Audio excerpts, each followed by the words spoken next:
call to order today's Thursday, September 7th, public meeting of the Missoula Board of County Commissioners. Please join me in the Pledge of Allegiance.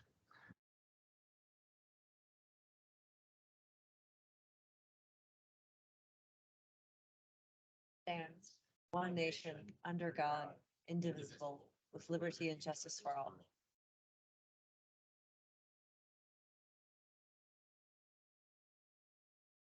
And welcome to all of you in the Sophie Moise room here at the Missoula County Courthouse and joining us online today. Missoula County acknowledges that this event here in Missoula, Montana takes place in the Aboriginal territories of the Salish and Kalispel people. Cheryl, would you be so kind as to fill folks in on just procedure and closed captioning and such? Hello, everyone. If you're joining us for this meeting virtually today, instructions for turning on closed captioning are on your screen. If you are joining us in person, we'll have closed captioning on all the screens here in the Sophie Moise room, and we also have assisted listening devices available. Please come to me if you would like an assisted listening device, and I will get one for you. We ask that all speakers today remember to speak slowly and clearly during the meeting. This helps with the accuracy of the closed captioning.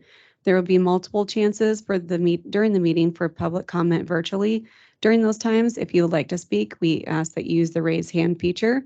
If you are on Microsoft Teams, this is the small hand button. If you are calling in on the phone, you'll need to hit *5 to raise your hand. Then once called on, you'll need to hit *6 to unmute. If you have any questions or concerns, please find me during the meeting and let me know. Thank you. Yes, sir. Sure. No, you want to make sure these things get used.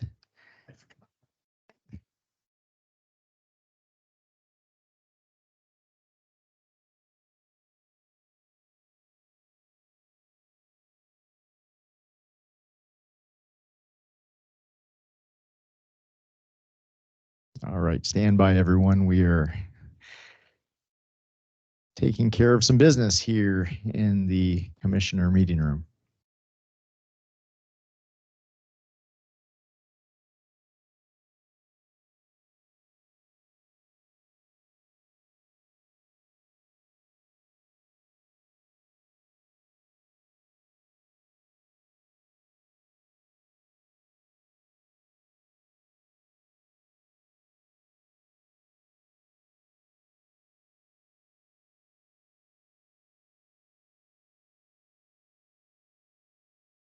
With any luck, we actually have the listening devices that we've been promising people all these years.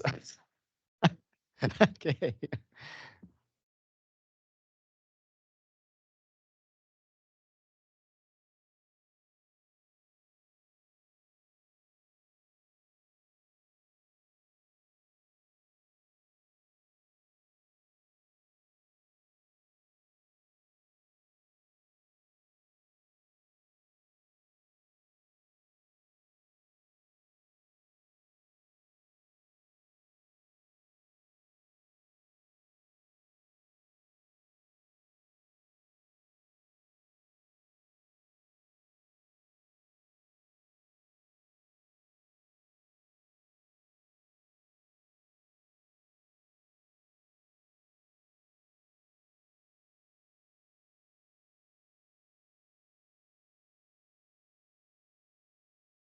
Do we not have the listening devices? Do we know where they are? No. Sorry, sir. We will be sure to talk very loud. So if you cannot hear anything that's being said, please let us know. Yeah, and we will make sure this gets remedied. This is not meant to be a bait and switch. So, okay. So this is the time of in the agenda where you can offer public comment on anything that is not on the agenda. And by that, I mean, you can see our packed list of public hearings today. If what you want to comment on relates to any of those items, there will be an opportunity when we take up those items for you to comment. If there's anything else that you would like to comment on today, potholes in your neighborhood, barking dogs, whatever, hopefully within the purview of the Board of County Commissioners, Now's your time to comment on that. If you're in the Sophie Moise room, I will invite you to come up to the microphone, hit the button at the base of the mic, and so the light turns green. State your name, and we will take your comment. After we finish with folks in the room, we will take public comment online. And please use the raise hand function if you are able to, or unmute yourself and introduce yourself, and we'll take you in the order in which you raise your hand or jump in. So, sir, come on up to the microphone.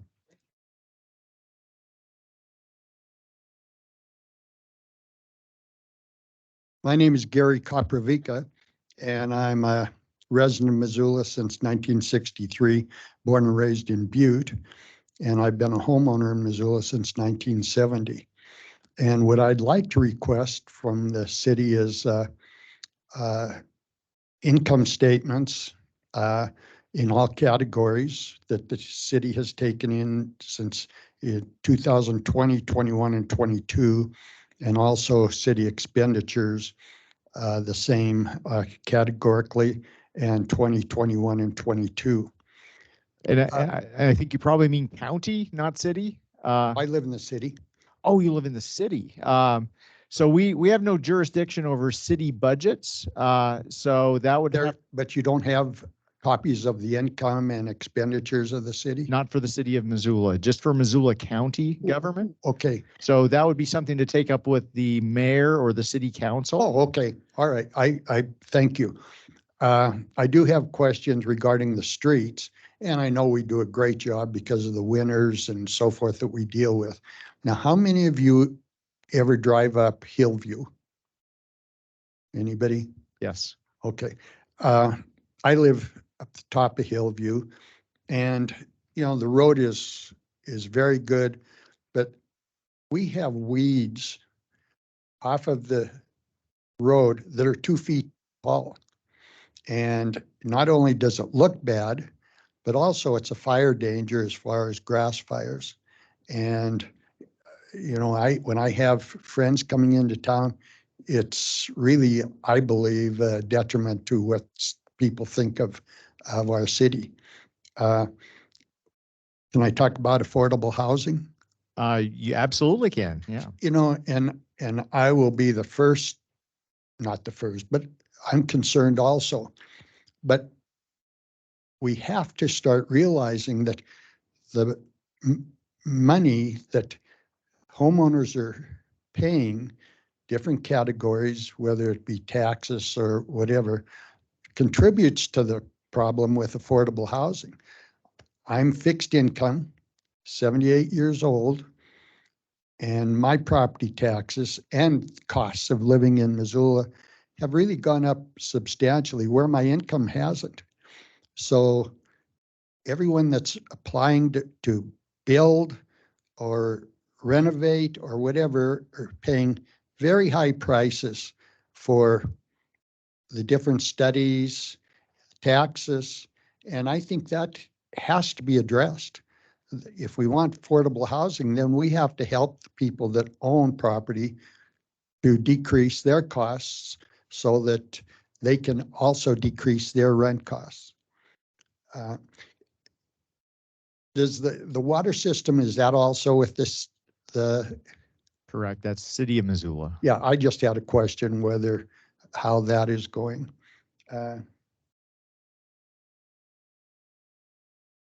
No, those are the questions that I've had, and I thank you very much for allowing me to ask these questions. Thank you, Gary. Appreciate it.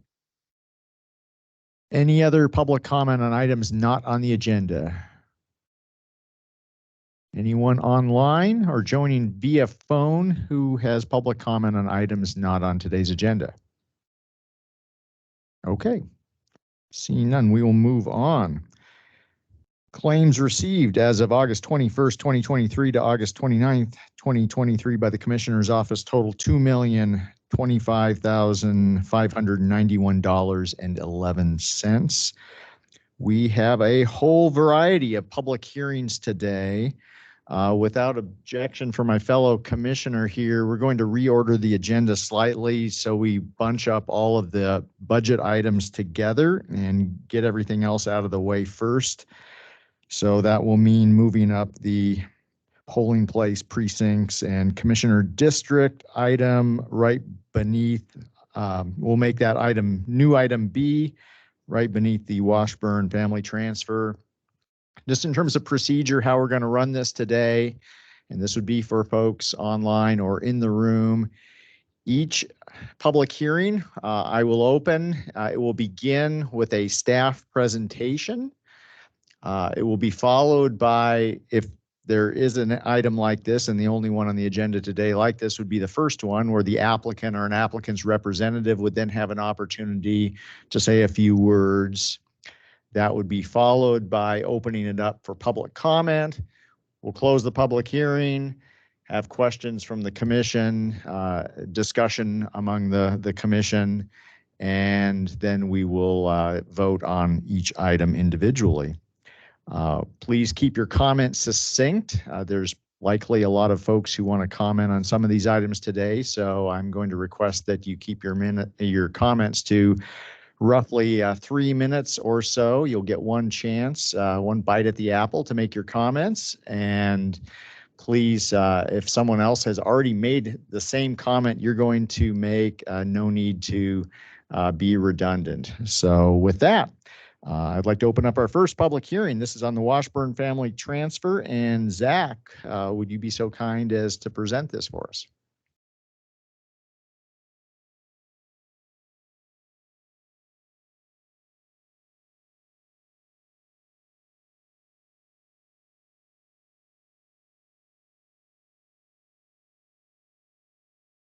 Hello, Hey, I'm thanks. James Washburn. This is my wife. So you might just want to take a seat for a minute. Our staff person is going to present this for us, not to keep you standing more than you have to. Thank So, you very much. No problem. We'll be right with you. Yep, and I will call you to the stand later when I have a few questions to ask as well. So this is the Washburn family transfer. The proposal is at 16545 Folsom Road, which is south of Lolo. And the claimants are James and Paralumen Washburn. Apologize if I'm getting the name wrong there. Represented by Eli and Associates. And I am Zach Jones with Planning, Development, and Sustainability.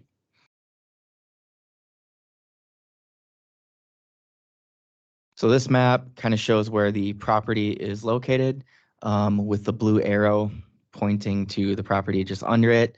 It's accessed off of Folsom Road, which is the road that goes south from the property. And Lolo is to the north. You can see the intersection of Highway 12 and Highway 93, where those two red roads meet.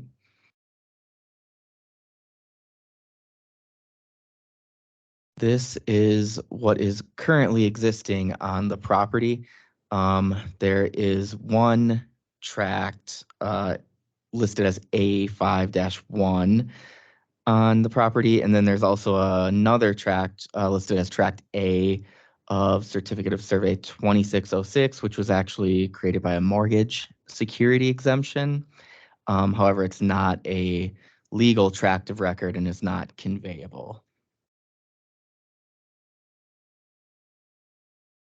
What is being proposed is to create and transfer one new 2.5 acre tract to the Washburn's adult child, Benjamin Washburn. And the remaining tract, which is about 23.9 acres, will continue to be owned by the Washburns. And currently there's one single family residence, which is located where Tract A is, which I showed before, and you'll see again here. So this is what is being proposed, shown on a proposed survey. The created parcel is kind of in the southeast corner of the property, which is labeled as Tract A5-1B.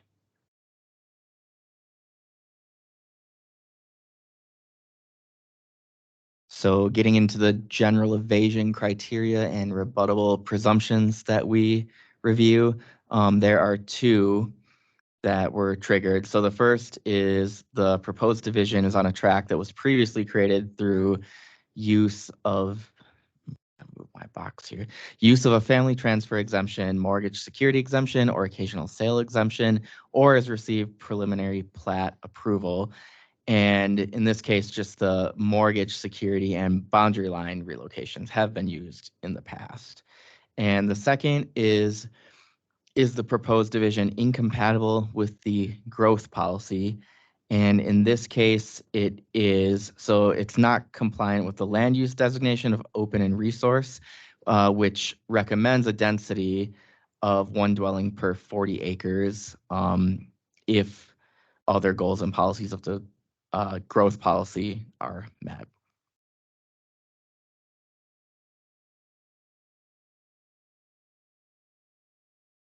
And could the applicants please step to the stand? Yeah, come on up, Mr. and Mrs. Washburn.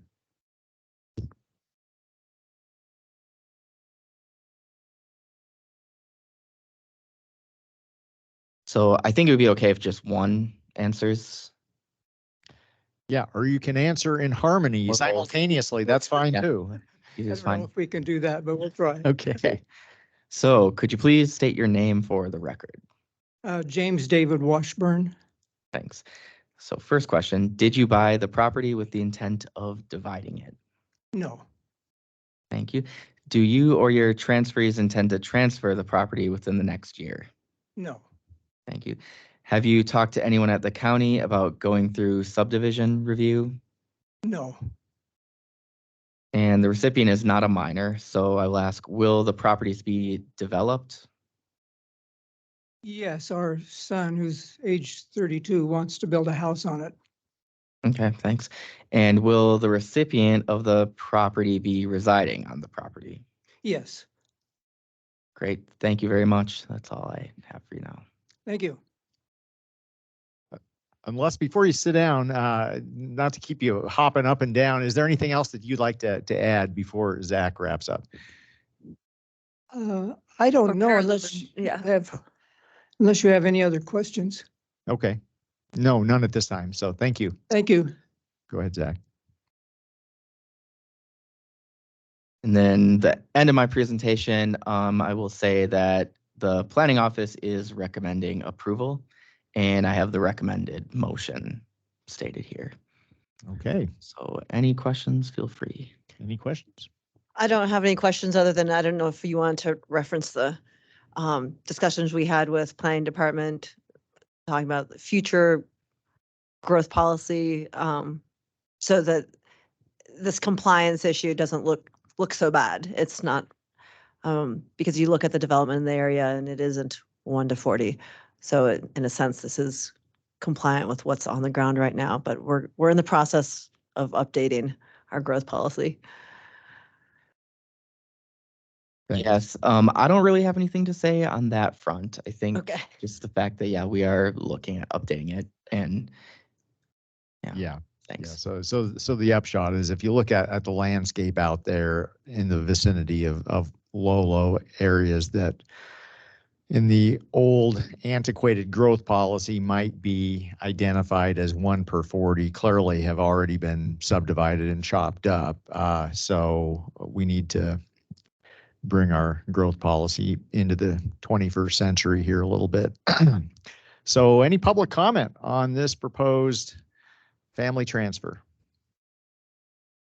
Any public comment? Anyone online?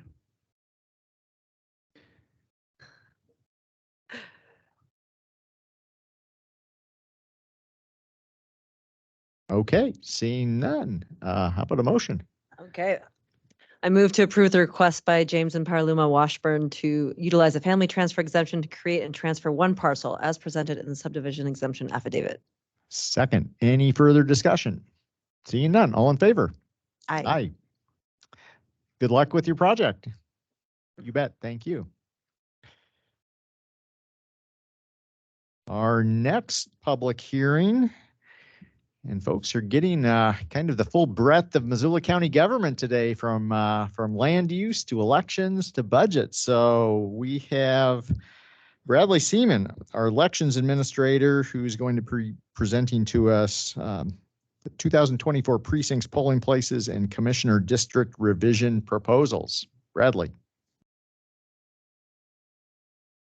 Thank you, Commissioner. 1 second. Thank you, Commissioner. 1 second. I'll pull up my presentation and then I'll begin.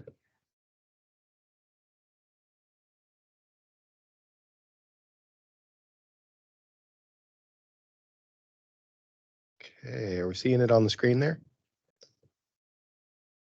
Fantastic. So this is a little bit of And Bradley, if you could bring that mic right up to you so folks can hear. no problem. I think Perfect, thank you. really close here. This is a follow-up from an earlier discussion we had in April about precinct boundary updates. And so this will be a little bit of a review of the state redistricting process. We'll also talk about commissioner district updates, which are included in here, discuss what a precinct is, our county level process, all of the work that we've done over the course of this year. And then we will finalize with a big, broad discussion of polling place assignments and steps we'll take to finalize this process. So the state redistricting process takes place after the census. This happens and they change our House and Senate districts. So this is done at the District and Apportionment Commission at the state level. As they go through and they adjust these boundaries, the next step is for counties to go through and to follow up with dividing each of the House districts into precincts. The statewide redistricting took place earlier this year, was finalized, and those maps were sent over to the legislature, which then triggers our process.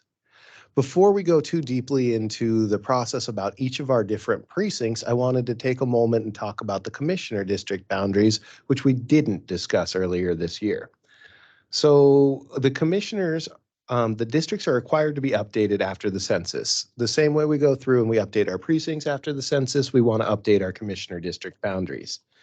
When we do this process, we use mapping technology to help us make sure that we are following each of the different sections of the law. With our office, we're not able to create an oftentimes requested like an urban, a semi-urban and a rural, a bullseye pattern for commissioner districts. The law states that the commissioner districts must be equal in population and as equal in size as possible. So if we were to look at that process, we would have so many more voters in the urban area that it would be so much smaller than the rural area. So we weren't able to proceed forward with a plan that may look like a bullseye pattern as we've been requested. When we go through this process, we've provided a map out. There are a few handouts here in the room. There are also maps for you guys where you can see the adjustments that we are looking at taking place for the commissioner districts. Commissioners are elected at large, but they have to be residents of the district for at least 2 years. So we wanted to update this process before candidate filing takes place in January for the 2024 election cycle. As we went through this process, our GIS mapping department really helped us come up and working to make sure that we were even in both population and area as possible.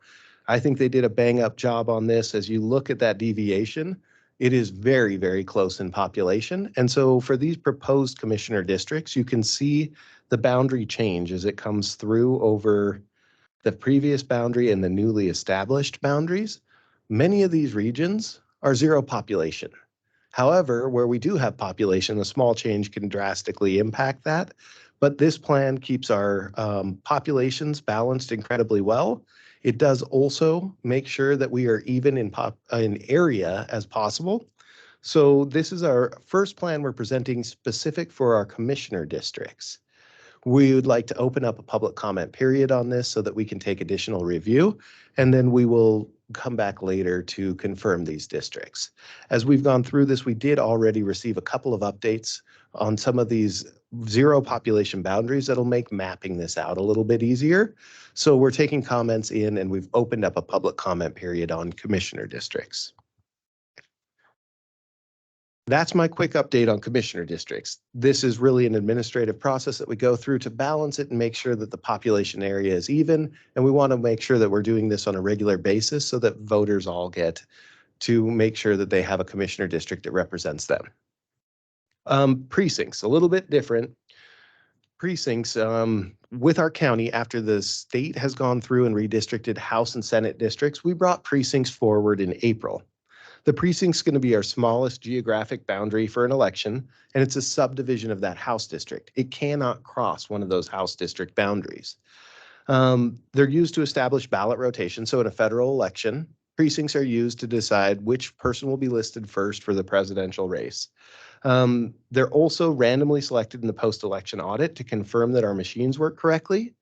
And specifically, central committees utilize precincts to elect one precinct committee man and woman.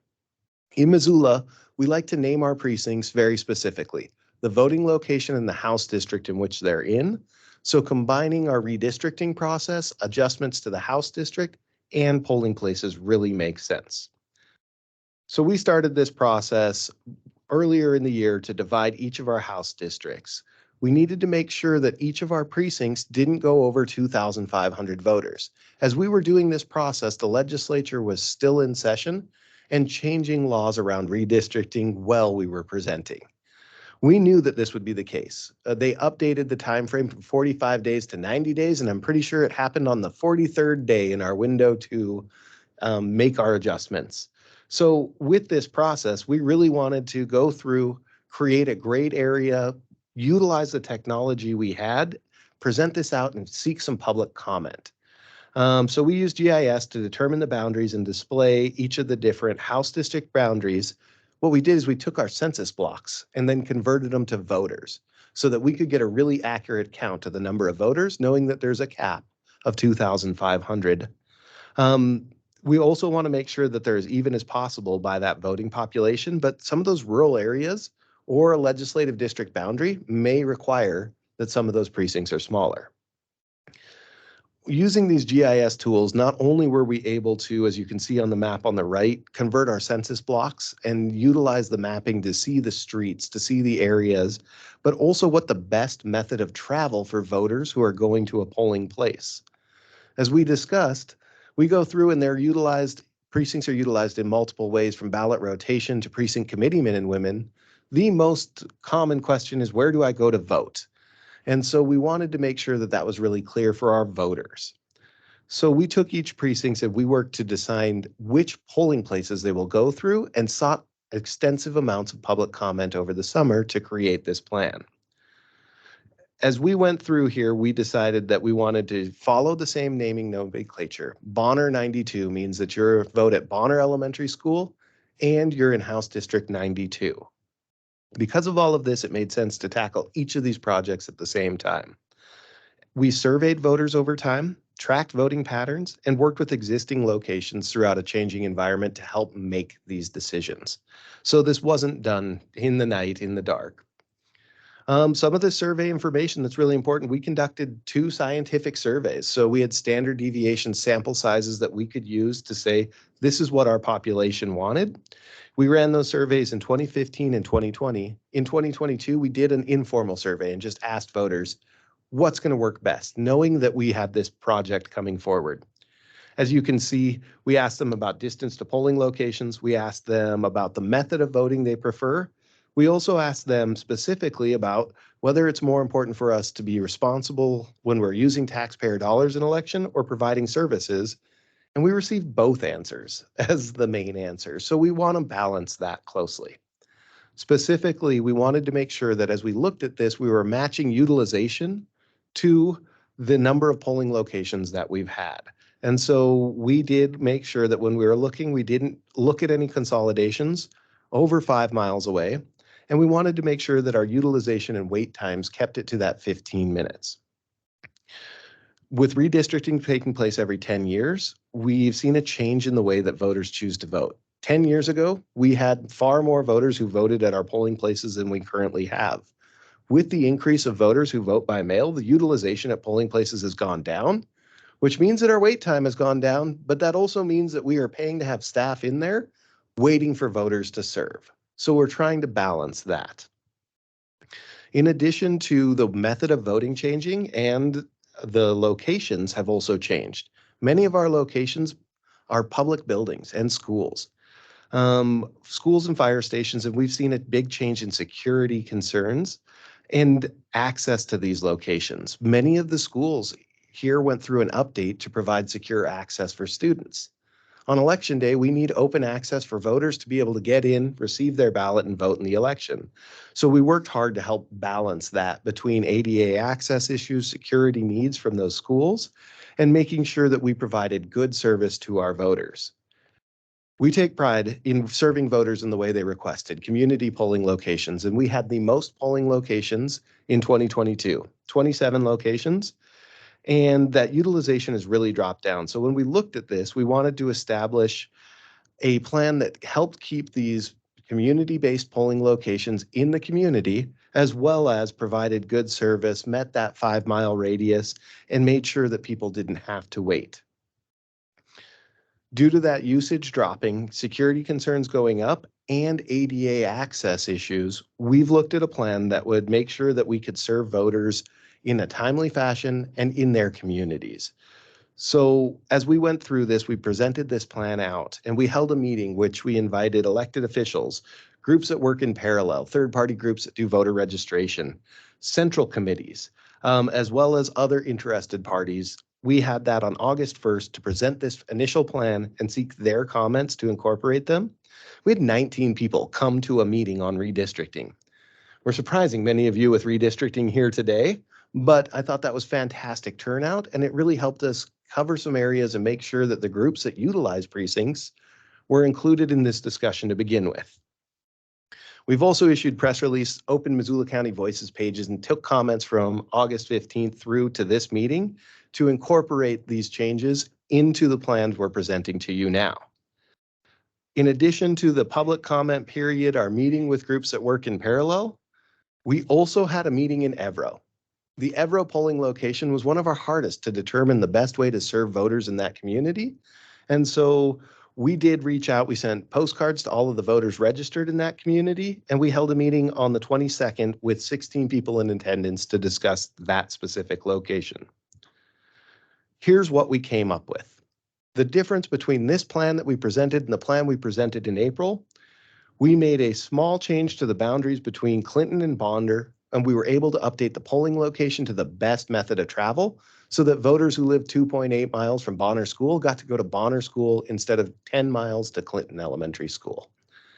In addition to that, we added another precinct to split between the Library 99 and Lowell 99. What it did is it allowed us to work and have a new precinct where we have new housing being built, and we know we're going to see an increase in voters, and for voters who identify with the north side to be able to vote at Lowell School, and voters who have a better method of travel to go to the library. We did the same thing with Target Range area and Hellgate. There's an area where it's easier to get to Hellgate compared to Target Range in the same House district with the same population. So we split that to make sure that we could get those voters to the best area.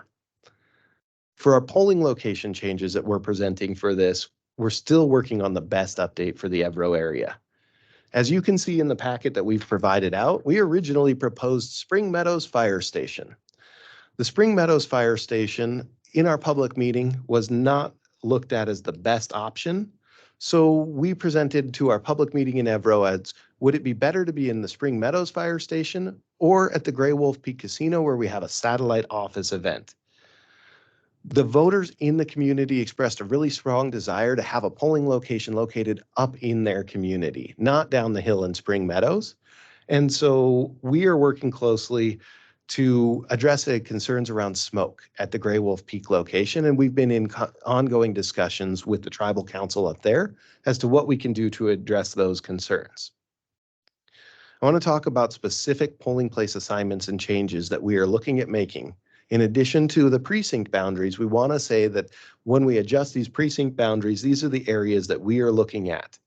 These 10 locations were all slated for consolidation based off of the reason listed. Rattlesnake had security concerns with those doorways and ADA access to get up to the gymnasium. The Evro location, with the Bucksnort being a private business location, we had really low utilization in that Evro area, and 3 miles away, we have a satellite office. And so we wanted to manage combining those two locations so that we could provide a satellite office event and voting experience in the same area. Russell and St. Joe both had security concerns and ADA access issues. Washington School had security concerns, same with Jeanette Rankin, and Hawthorne Elementary School, as well as to get into that gym, you have to go through a special ADA door. So we wanted to address those concerns. Paxson had security concerns with that open area. And then in addition to that, Paxson Senior Center and the university are all within 1.5 miles of each other. And we had very low utilization rates split between all three of those, so we could manage that staffing better. Due to security concerns, we also looked at Franklin Elementary School going over to the Lifelong Learning Center. So each of those changes have really met that public comment. As we had our voices included in this packet, was we're opening this discussion for you all to finalize this plan. You can see that we received in comment that stated that, yes, we approve of moving from Rattlesnake to the library, and another comment that states the library is a little far away from the Rattlesnake School. In this, we had the same presentation available on the website, and we really went through the reason that we were relocating from Rattlesnake School was the fact that there are stairways to get into the gym. So if you're in a chair, you can't access that gymnasium through a chair. If it's November and you're having issues walking up the stairs, we're going to have snowy stairs that you need to take to get into that gym. Where at the library, we've worked closely with the library director. We've gotten the 4th floor of that, parking for judges off-site, and we're working on parking for the voting population. Noting most of the voters take no longer than 15 minutes to be in and out and cast a ballot on election day. Those are the specific polling place assignment changes that we were looking at, noting that there is still an ongoing discussion. What should we do with the Evro location?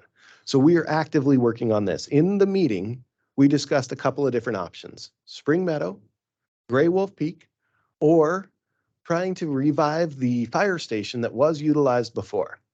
The fire station has issues with water, ADA access to the restroom, and ADA access to the building. The Spring Meadow location didn't meet that request to have a location in that community. So right now we're in discussions with Tribal Council to say, can we utilize Gray Wolf Peak? And if we're not able to find something that works well for us to help mitigate any concerns around the smell of smoke, then can we have a trailer up there or something that we can have at that location where we can combine both the satellite office event and the polling location, so that when we're advertising those two different events, we can say, come to one location. We eliminate double staffing within 3 miles of each other. And in the past, that area has served upwards of 100 voters. So we're really trying to manage that staffing, make sure that we're accommodating for everybody. And that one we're still working on, and we'll present some updates for the commission through this process. Where do we go from here? We've done a lot of work. It was really good to see that for the most part, we didn't receive many comments that were negative on this plan. We've worked closely with groups that work in parallel, central committees, and tried to incorporate all of this conversation into the plan we're presenting to you. As we go through this, we are opening a second round on the Missoula Voice page so that public comment can come through before any finalization decisions from the commission. Based off the feedback we receive, new precinct boundaries and names will be considered for adoption by the commissioners, and we will present this at a public meeting after the general election. And this will be in place for the 2024 election cycle. We wanted to make sure we weren't confusing people. There are no polling places for the November election. If you live in the city, everybody gets their ballot in the mail, and we'll have drop-off locations. So precincts don't apply, and we didn't want to confuse voters. After adoption, if you had a change to your polling location or your precinct, you're going to get a new voter confirmation card. And then in addition to that, polling place voters will want to send a specific mailing with a map that says, you used to vote at Rattlesnake School and now you will be voting at the library. Here's a map of how to navigate to there. And then also, if this is extra burden for you, here's how you can sign up for an absentee ballot. The final area is on election day. We will have voters who show up at these old polling locations because 4 years ago they went there. So we will use that same map to sign that location and make sure that voters know that the Rattlesnake location would not be available, but the library is right here. And please take a map to help direct you to that location. That's my quick update. Really, this presentation is a follow-up of the presentation we had earlier on our precinct boundaries, but we did work really hard to assign polling locations, worked with the community to help balance these needs between open access for voting, utilization of different schools and voting locations, travel times and wait times, and we're still working on one final location. What we can do is we have a couple of different options. The original maps that we proposed listed as Spring Meadows 91. It could also be proposed as Evro 91, and we can update a polling location up to 30 days ahead of an election. So that gives us a little bit of time. We don't need to rush into making this decision, but we can make sure that we're providing the best for that community. Or if we're able to come to a good solution by the time we present this after the November election, we might be saying we were able to mitigate all of these concerns and we'd like to name this polling location, this precinct, Gray Wolf 91. So that way it could match the location where they vote and the House district in which they're in. Okay, that's a lot of dense information really quick. I try to be mindful of your time. I know we've got a lot of people interested thank you, in other Bradley. numbers. Thanks. Is there any public comment on either precincts, polling places, or proposed commissioner districts? Either people in the room or online. Okay. Any questions? Thanks, Bradley. Thanks, Bradley. We will see you again and revisit this topic. Thank you all. See you after the municipal in November. Okay. Thanks so much for all your work. Now, for the series of budget public hearings, we will kick this off with the first one being the Celia Lake refuse budget resolution. And Chris or Andrew, I will turn it over to you. Thank you, Commissioners. My name is Chris Onsbury. I'm the Chief Administrative Officer for Missoula County. Take just a second here for the PowerPoint slide to come up for everybody and for us to adjust the size of it so folks can see it. Also, if folks would like to see this and are having a difficult time seeing it on the screen, if you go to the Missoula County Voice page, you can download the PowerPoint presentation from there as well, so that you can view it on your computer at home. So as Commissioner Sturmeyer just mentioned, we're going to start off our budget presentation here related to special districts. And so I will cover the first few items, which are all of the special districts. We'll take a moment for public comment on that, and then we'll continue into the county's general budget. So Missoula County is responsible for multiple types of special districts. These include road, water, sewer, wastewater collection, lighting, and others. We hold a public hearing on each of these each year if there's going to be any increase to those districts or increases to assessments in those districts. So the first one is the Celia Lake Refuse District. It is proposed for this district, ratepayers will see an increase of $20 to $200 total per year out of the district fees, which will be increased to $6 per 32-gallon bag or $25 per cubic yard of waste.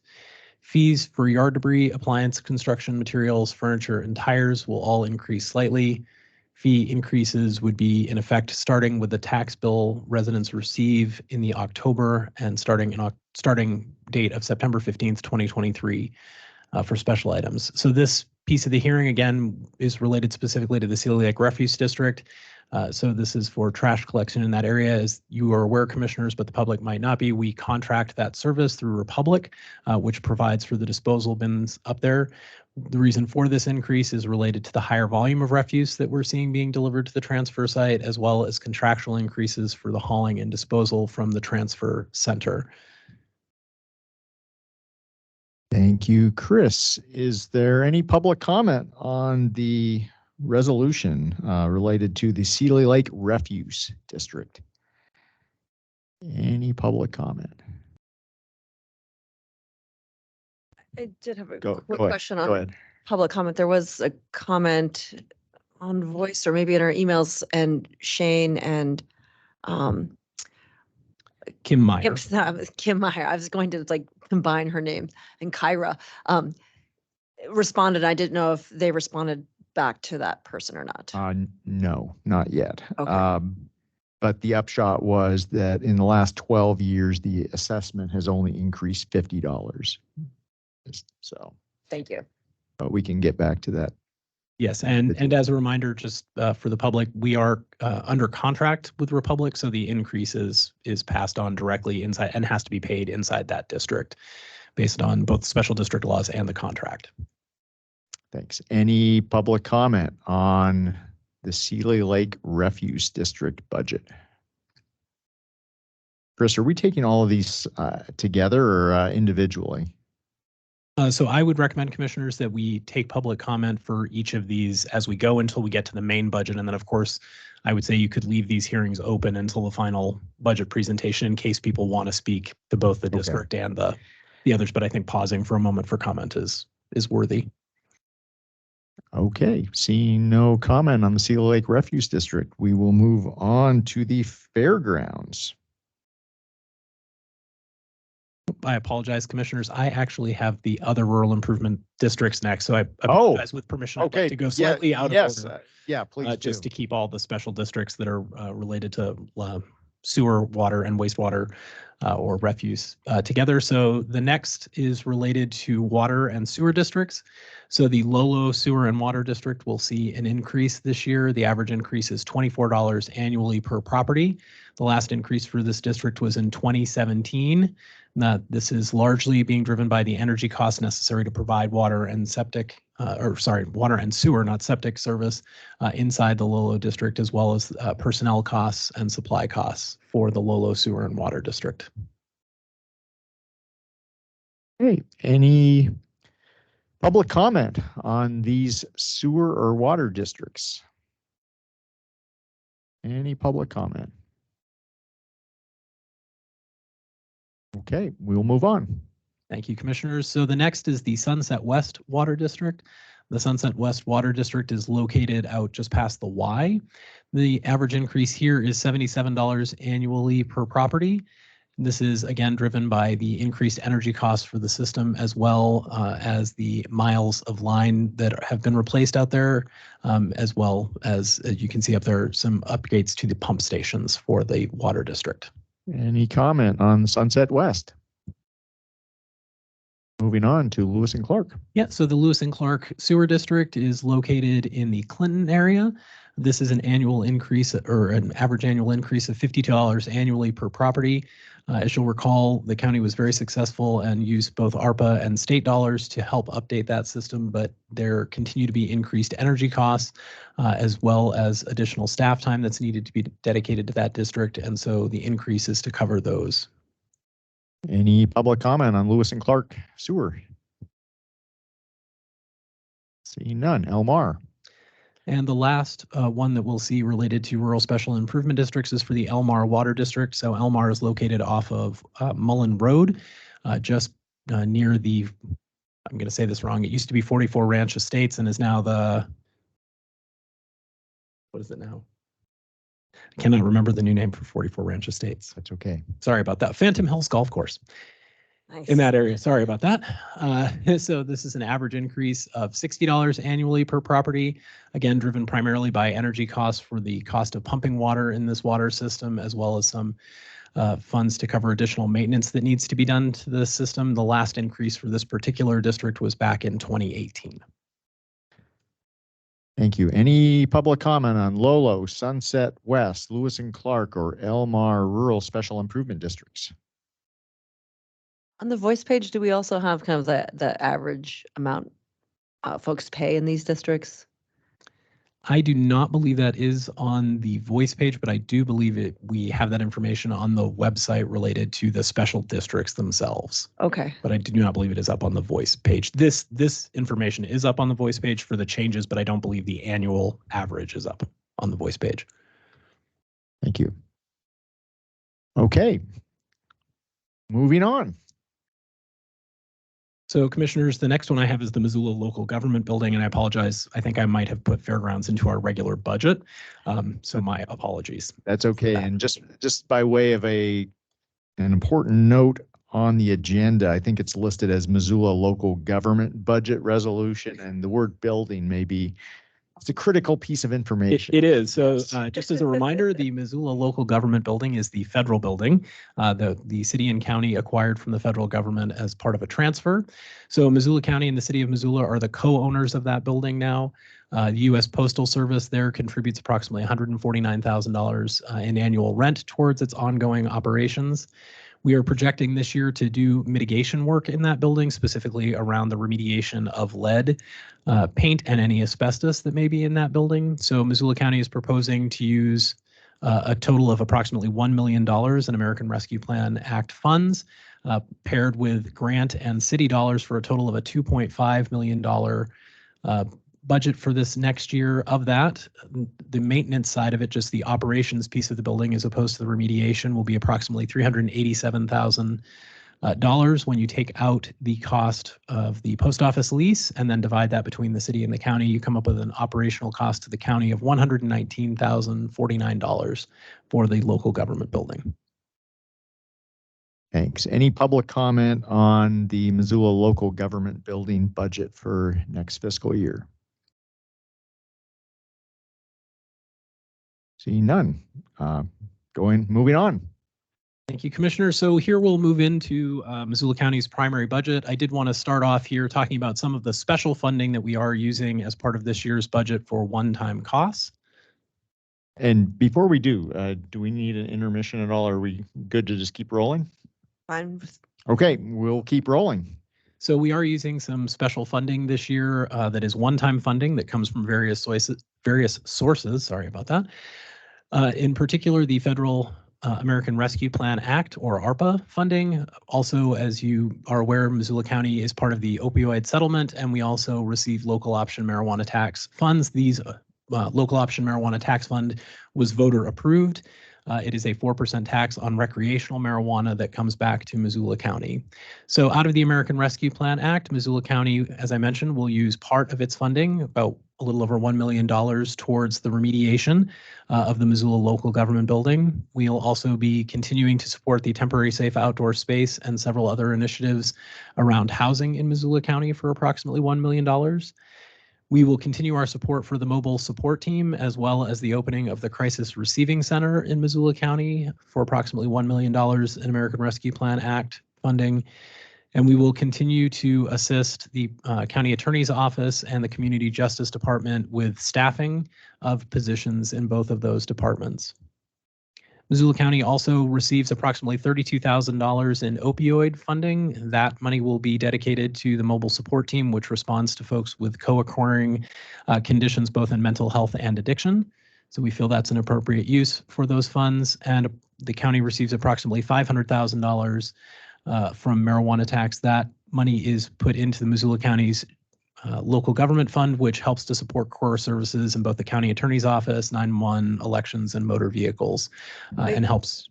Chris, is public portions of public works or roads? Yes, and a portion of it is dedicated to the public works department as well, to help offset the need for property taxes in those departments. So as we talked about during the preliminary budget, Missoula County has dedicated itself to meeting the needs of the citizens of Missoula. Our mission and the mission of the commissioners and staff, we have gone through and reviewed the needs of departments in Missoula County with an attempt to meet the mission and goals and values of Missoula County. As a reminder, we set a goal this year of trying to keep operational expenses to 3% or less of an increase.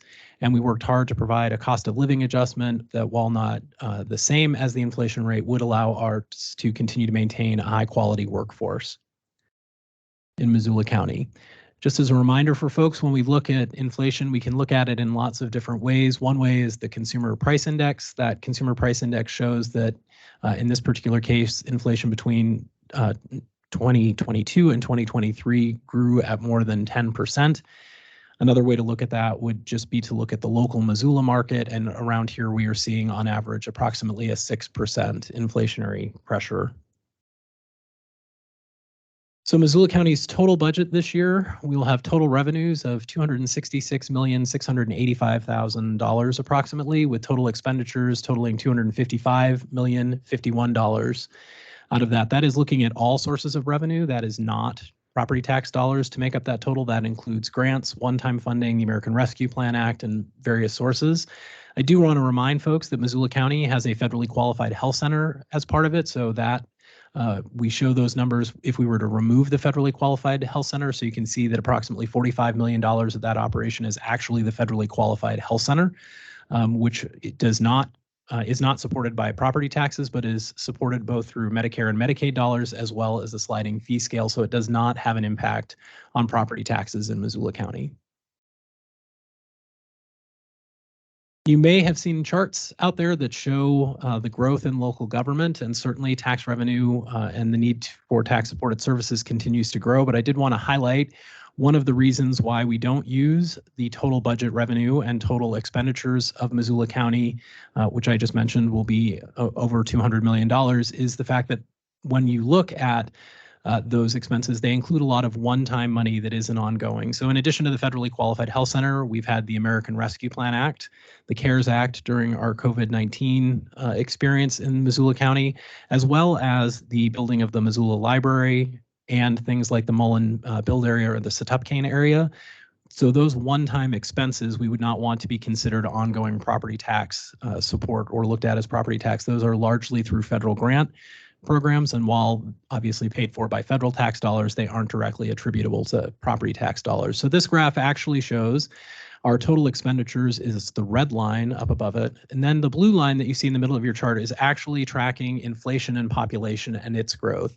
And then below that, in the kind of green yellow line, you can see what property taxes have actually done. And what you can see is that those two numbers, those two sections of the graph actually more closely track each other. But our continued budget growth continues to be below the actual rate of inflation and population growth in Missoula County. And the commission and staff worked very hard to make sure that that is the case, that while many of our core services are supported by property taxes, we try to keep those below the growth of inflation and population in our community. Can you just indulge us with a brief history lesson and walk folks through what the bumps are and the total budget expenditures of, say, for example, 2019?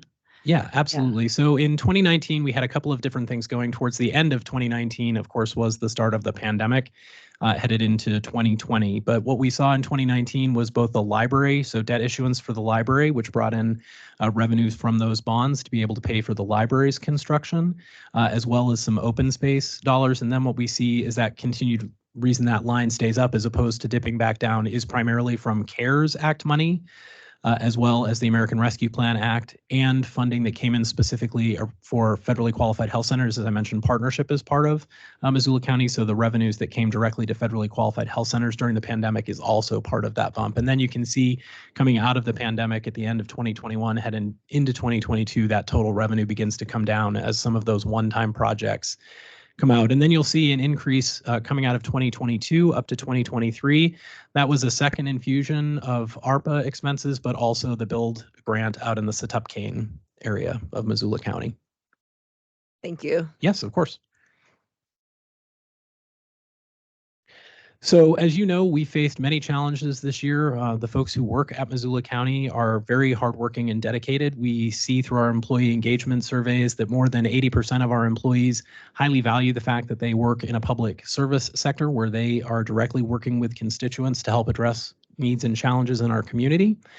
And keeping a quality workforce is critical to Missoula County. I mentioned during our preliminary budget hearing that we saw unprecedented stress coming out of the pandemic on our workforce here, seeing vacancies in the Sheriff's Department, Detention Center, 911, and the County Attorney's Office, as well as climbing caseloads that pushed county attorney caseloads up into the 300, 400, and even 500 cases for one attorney to be managing, which just far exceeds the capacity of any one person to do.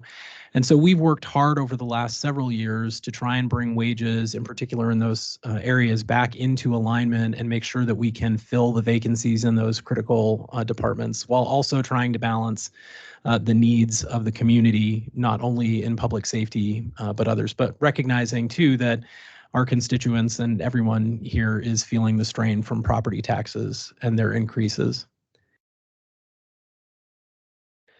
So the values that we look at our budget are healthy, safe, and vibrant communities, public engagement, a quality workforce, resource stewardship, and economic development. So as I go through the costs of increases that we will be spending in each of those categories this year, just as a reminder, we'll look at them in two different buckets. One of those is one-time requests, and so that is money that comes directly from intentional savings that Missoula County makes, knowing that we will have to replace equipment over time.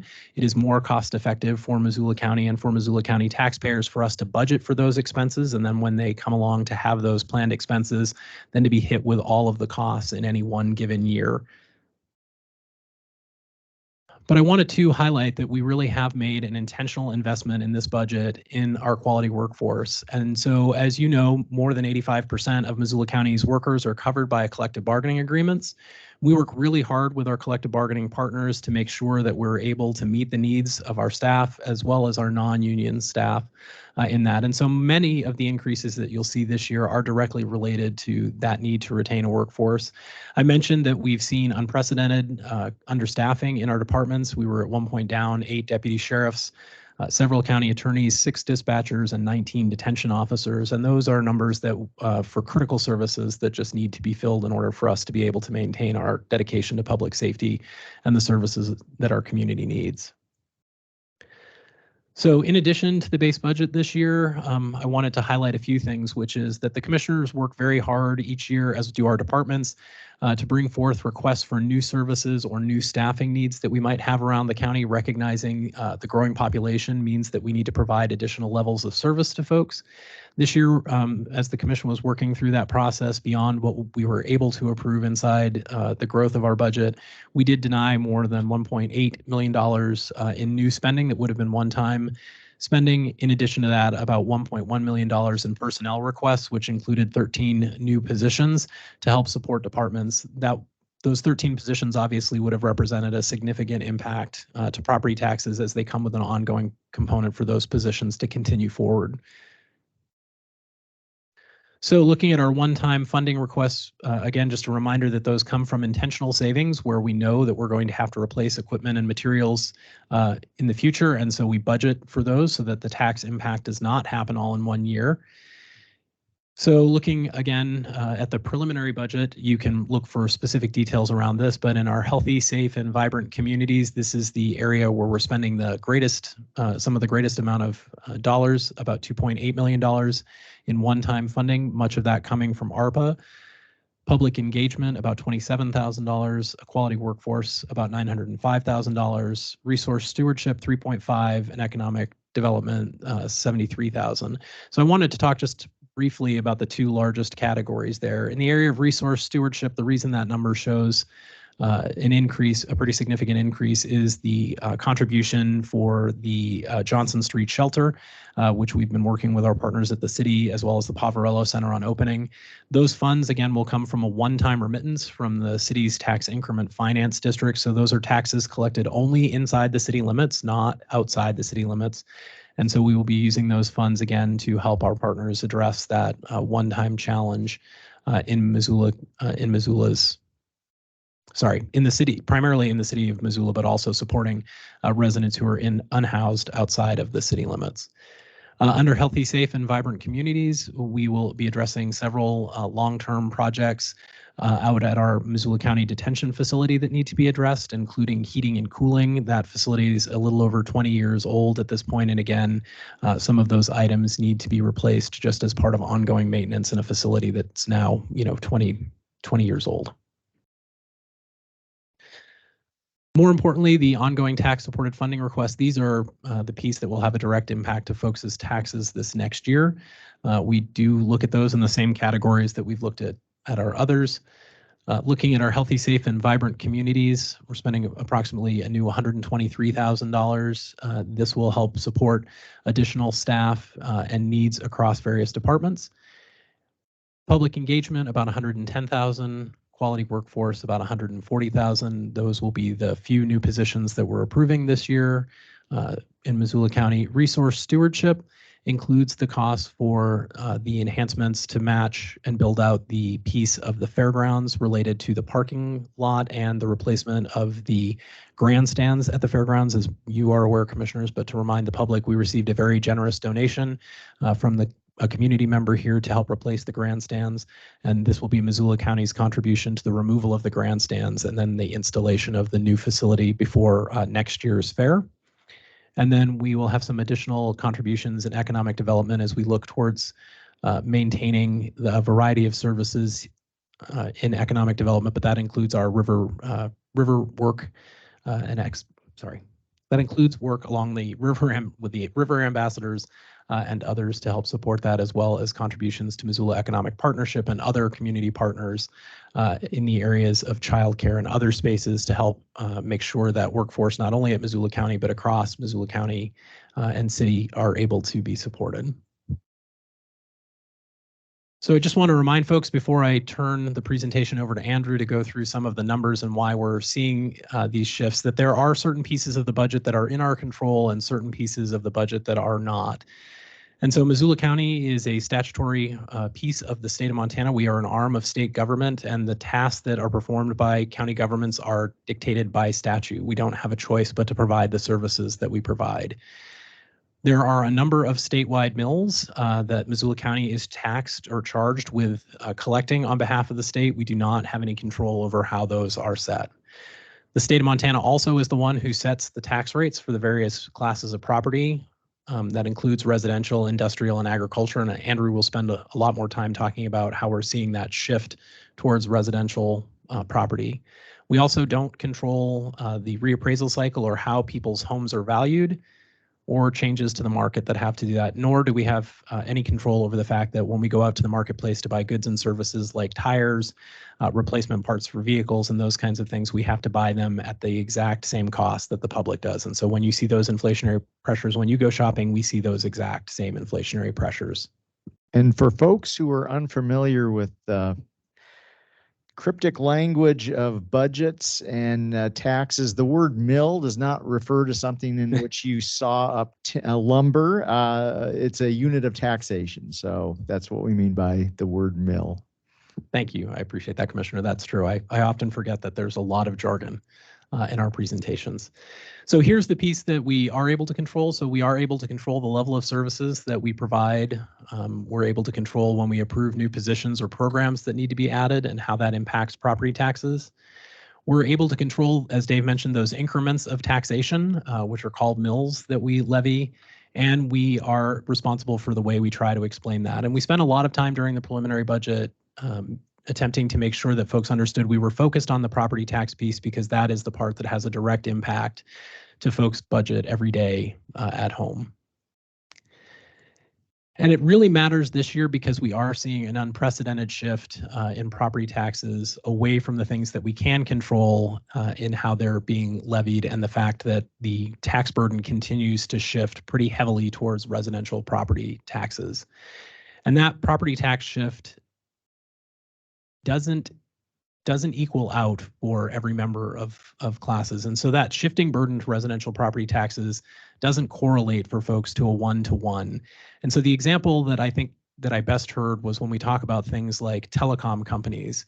So when we see reductions in large commercial businesses or centrally assessed properties, and those taxes get shifted down and shifted onto residential property taxes, we don't necessarily see a decrease correspondingly in the cost that for that service. So an example that we could use is when Missoula County buys telephone service out on the market, when the state makes changes to what each property class will pay for taxes, that doesn't necessarily mean the cost to Missoula County or to a homeowner for their home phone actually goes down, or their cell phone for that matter. The same is true when we talk about some of the big box retailers. When Walmart sells a ball in Missoula County for $4.99 and in California for $4.99 and in Maine for $4.99, to pick pieces of all parts of our country, when there's a change in property taxes in the state of Montana, when commercial property taxes are moved down and that piece is moved on to residential property taxes, Walmart doesn't change the cost of those goods in the state of Montana for that. And so it is true that local property taxes and local businesses see those impacts more directly, but in some of those categories where we're talking about national or multinational corporations, there really isn't that correlation in property taxes and the way it impacts goods and services in the same way.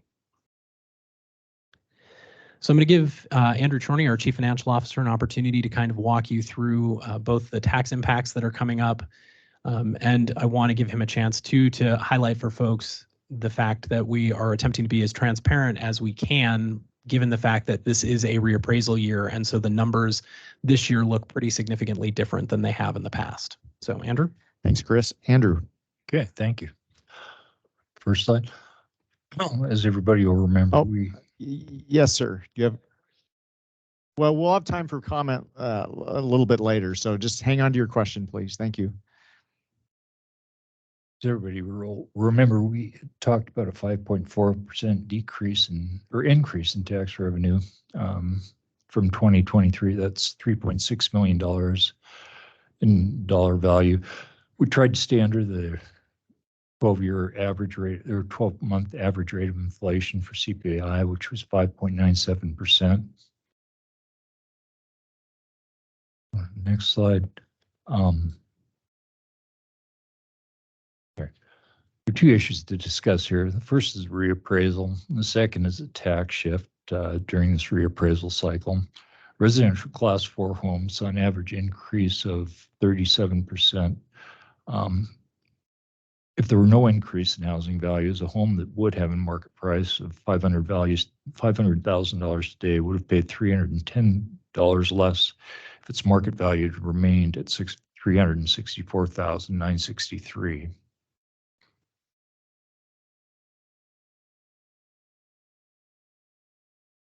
Match, I don't think. I'm sorry. So sorry about that, Commissioner. So I'll just jump in while for this slide really quickly. So during the last legislative session, there was a requirement put in place for Missoula County and other local taxing jurisdictions from Senate Bill 332 to show the impact on property taxes in $100,000, $300,000, and $600,000 increments.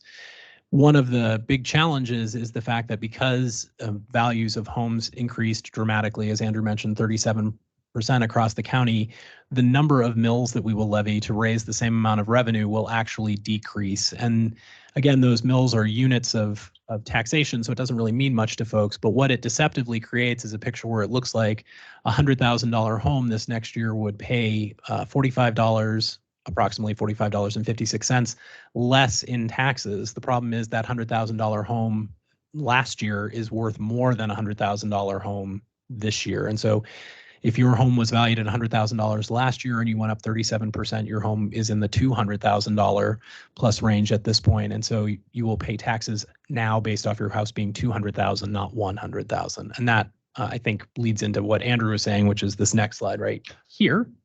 Thanks. Sorry about that. I missed that completely. Yeah. Yeah, if you could recap Low- this again for us. Lower number, we're using a lower number of mills to calculate a lower number of mill values, so that no surprise results in a lower value. Anyway, the rest of the impact story, the reappraisal.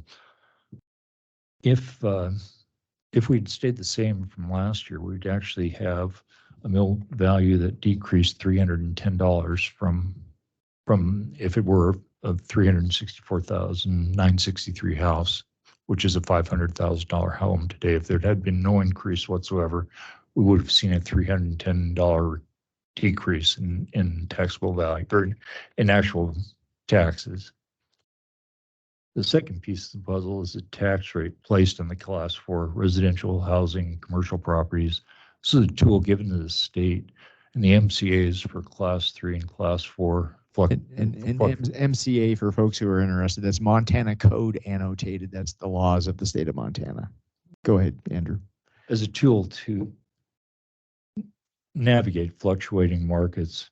In the last legislative session, the DOR sent a memo to the governor that suggested lowering the tax rate to 0.94% for the residential homes to make up for the majority of the rapid fluctuation in the residential home prices would be advisable. The governor rejected the notion, and this is what would have been the outcome, a $349 decrease on a $500,000 home.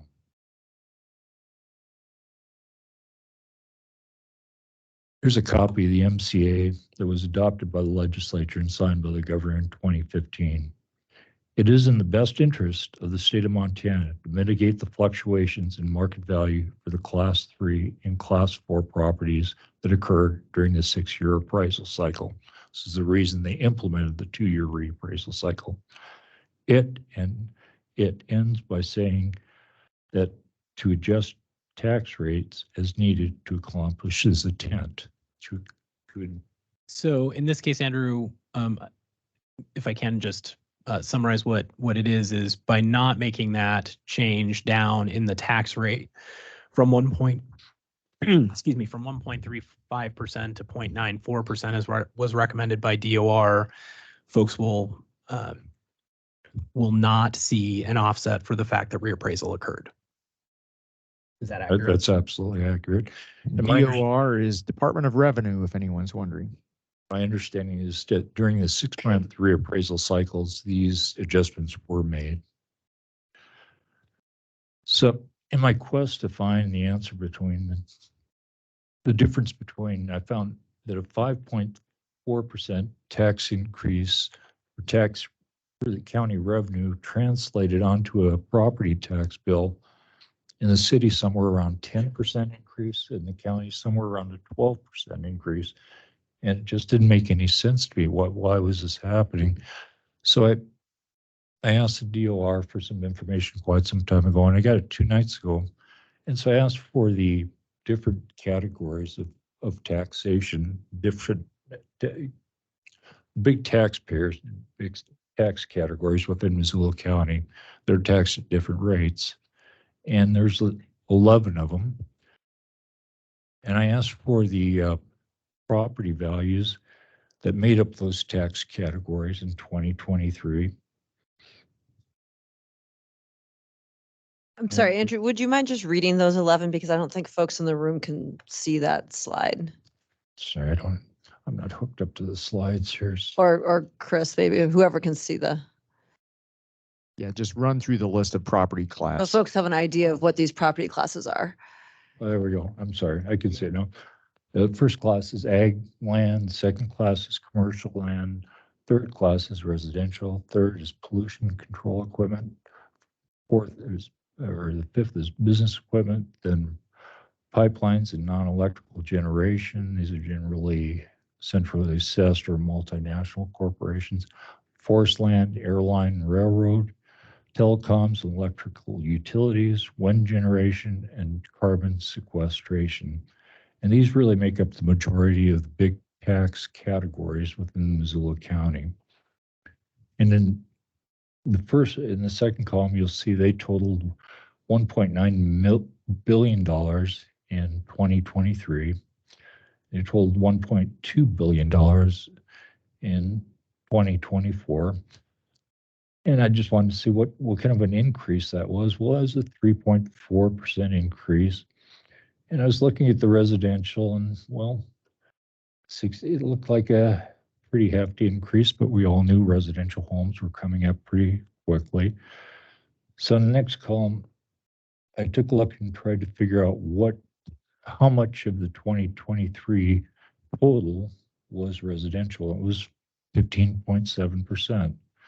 I took a look at 2024, and it was 20.94%. And all this sort of made sense and going along. I took a look at what the percentage increase was by class. Well, then we see the 37% we've all been talking about, the average increase by, residential homes, and that all made sense. And then I had the aha moment. But well, of all the tax coming out of Missoula County, how much is the residential homeowner paying? Jesus, Joseph Mary, what in the wide world of sports? 185% is what the residential homeowner is now paying. So they're picking up not only the taxes coming out of Missoula County, but a portion of the additional taxes, portion of the taxes that were decreased to the telecoms, to the utilities, to the airlines, the pipelines, the electrical generation.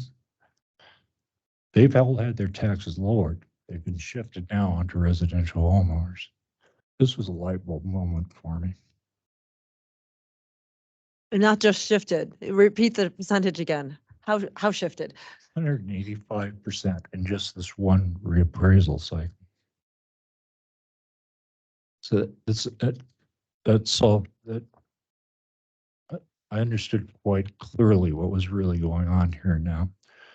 The reductions in the business property tax, the reductions for all the centrally assessed folks that show up in Helena with their attorneys, the reductions for Northwestern Energy, all these things are now being put on the residential homeowner. That's why a 5.4% increase in our tax revenue does not equate to a 5.4% increase on a property homeowner's tax bill.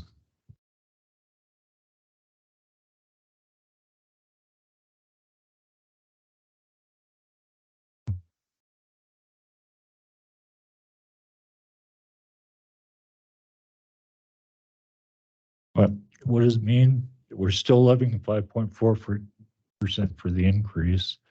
But because of the continued shift in Class 4 residential homes and 5.4% increase to the county's tax revenue, it will appear on some tax bills a larger percentage than the 5.4%. Because of the increase in 37% in tax value and the 185% shift coming to the county and Class 4 residential homes, it won't equate to the same percentage.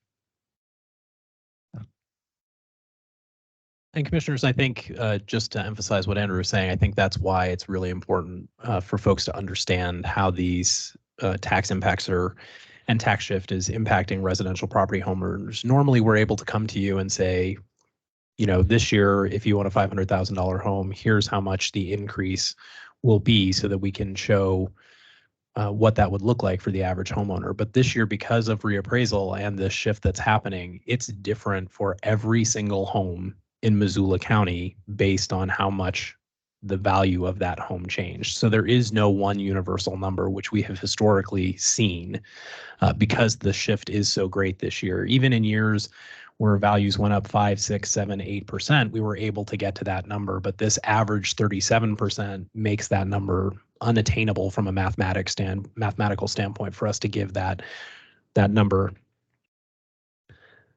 So a few last points just for folks here, and then I'll address some of the public comment that has happened previously, and then we'll open it up for public comment here for folks in the room and online.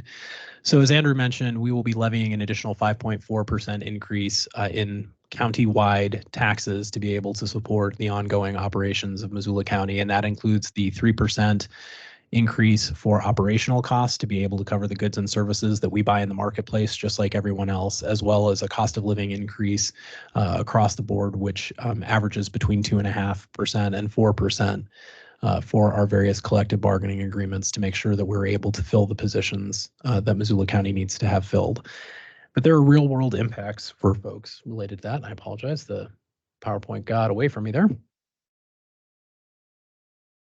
Just as a reminder, and I borrowed this slide from the city of Missoula, but for folks to understand that there has been since 1999 when we started down this road related to property taxes under the bill that was passed in 1998 as a constitutional initiative, we have seen residential property taxes as a piece of the pie of who pays taxes move from 42% to over 63% of the total taxes that are collected, while those other sectors, commercial, centrally assessed, and others continue to decrease.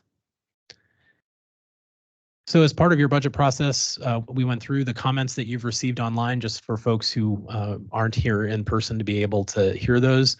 Generally, the theme of the emails and comments that we got were that any increases to property taxes were straining an already strained household budget, and that any increases should be kept as small as possible and related to core services.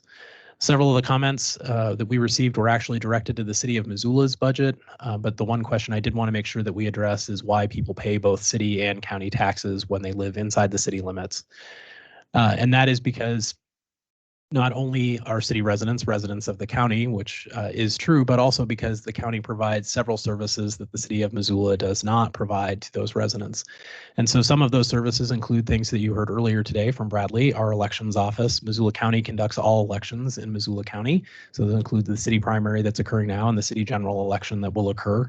Those are not provided by the city, but are actually hosted by the county of Missoula.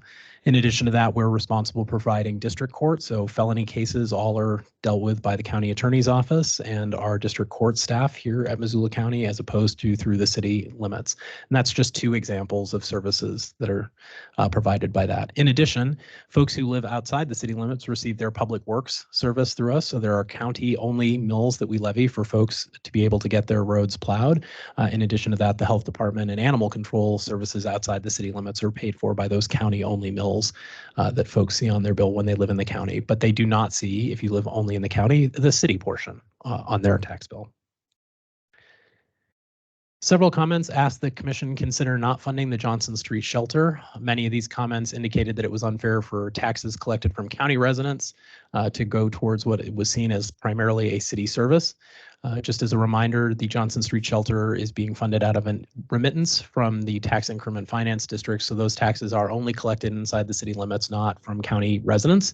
And those funds are being spent only inside the city limits.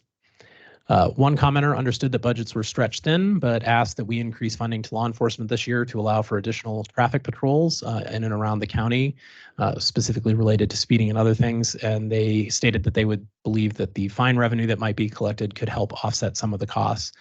Just as for folks to know, most of the revenue that's generated from fines, other than a very small portion, actually goes to the state of Montana and is not returned to local government. Several commenters asked that the commissioners keep the rate of growth to or less than the inflation that is currently happening. And as Andrew mentioned during his presentation, we are below inflation. Inflation's about 6% in Missoula County, and the increase that we were looking at is approximately 5.4% in total tax revenues that will be collected. Several commenters stated that increases in property taxes on businesses would just lead to greater costs for consumers and potentially slower job growth. Certainly, local businesses do that. Property taxes do have a direct impact on, but again, many of the national chains, be it Walmart, Verizon, AT&T, or others, don't actually pass those costs on in a one-to-one ratio because they balance those across their entire market, which spans the country. So just as a reminder for folks, if your home did not change value this year, then you would be actually looking at a tax decrease based on the way the state of Montana requires us to calculate property taxes. But that really is only part of the story, because the fact is reappraisal did happen. And so folks who previously had a home valued at $300,000 now have a home that is most likely valued closer to $500,000.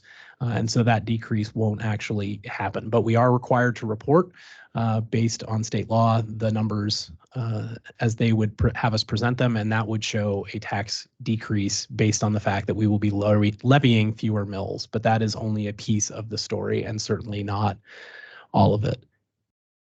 So the reality is, the rest of the story, as Andrew mentioned, that because that home that was worth about $300,000 actually is now worth $500,000, most folks will see an increase in their taxes in Missoula County because of that. But you need to be able to calculate your taxes for each of those properties individually. And so we've done that here as I wrap up our budget presentation. For every $100,000 of value that a house is, the total taxes that Missoula County will collect for county-wide taxes is $251.63. So if your home is valued at $300,000 now, you can take that $251 and multiply it by 3 to get your new county-wide tax amount that you would see on your 24 tax bill.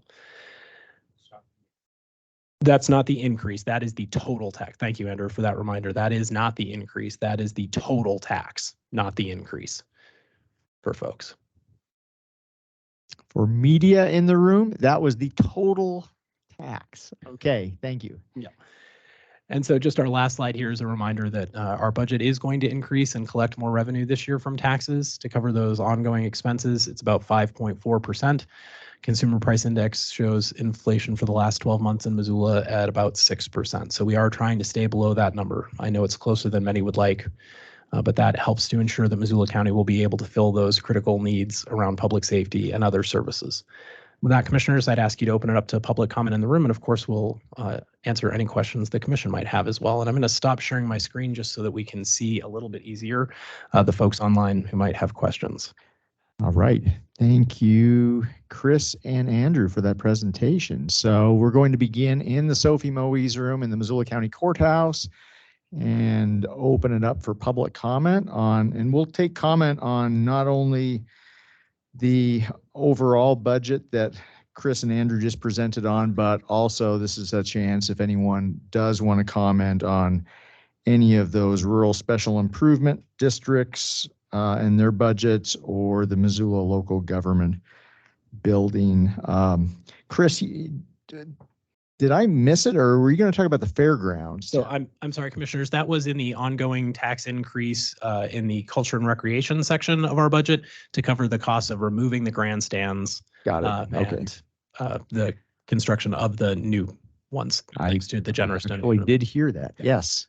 Okay. Public comment. Anyone, sir, did you have a question or a comment? Yeah, come on up to the microphone, and if you could restate Thank your you. name, that would be I great. am Gary Koprovica. As inflation goes down, which it is, down to 3.2% now, and property values go down. My home now, according to realtors, is down 7%. So how are we going to get our property decreased because of inflation going down and values going down? I think the short answer is until the next reappraisal cycle, that will not happen. Chris?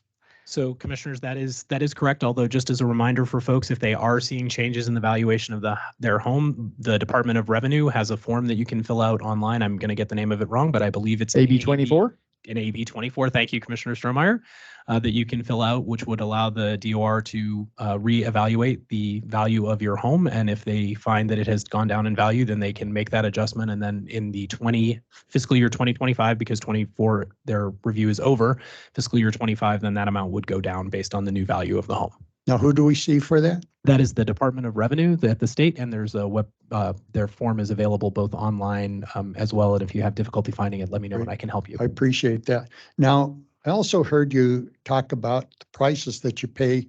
Let's take, for example, tires, and that you pay what we pay. Now, is there a reason that the city and county can't negotiate prices?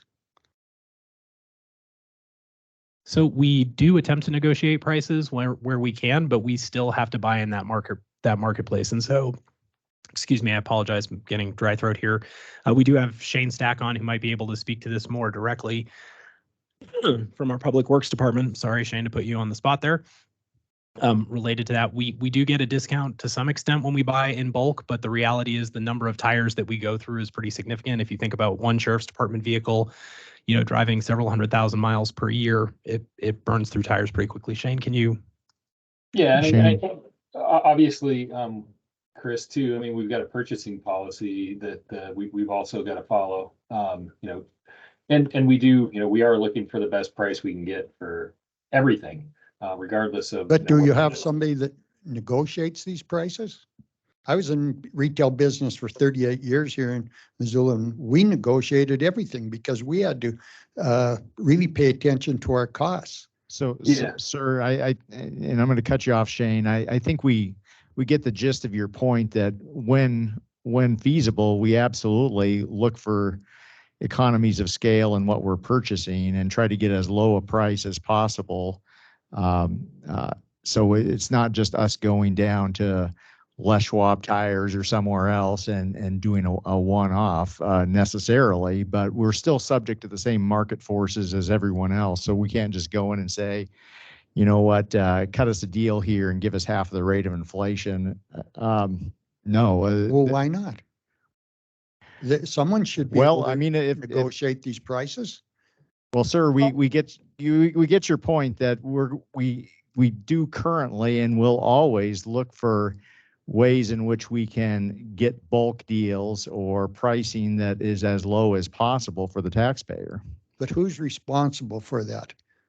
So I can try and answer that. Chris, Commissioner. go So ahead. it varies on what the good or service is. So, and it depends on how much of it we're talking about buying. So state law sets out a process by which, depending on the cost of it, starting at $80,000, which is the high end of what I'm going to talk about, we have to go out for what's called an RFP, and that allows businesses to respond directly to that. At about $20,000, we have to go out and solicit quotes from businesses to get the lowest price for those, and then we purchase based off whoever the lowest price supplier is at that particular piece. But what we have seen is, no matter how you look at that, while we're still attempting to get that price, those prices are higher today in 2023 than they were in 2019, and that's just true across the board. Well, Nobody's I understand selling they're for the same higher, price. but that doesn't. Sir, we're going to have to move on. We get the gist of your point. Okay, but how can I address other than you cutting me off? So please state your comment and we need to move on to other public comment. Okay, then also, I believe that if we were to hire 3 more police officers, 10 more police officers, we could pay for their cost by just letting them check how many people are on their phones? You would go out to Reserve Street and they would find 100 a day.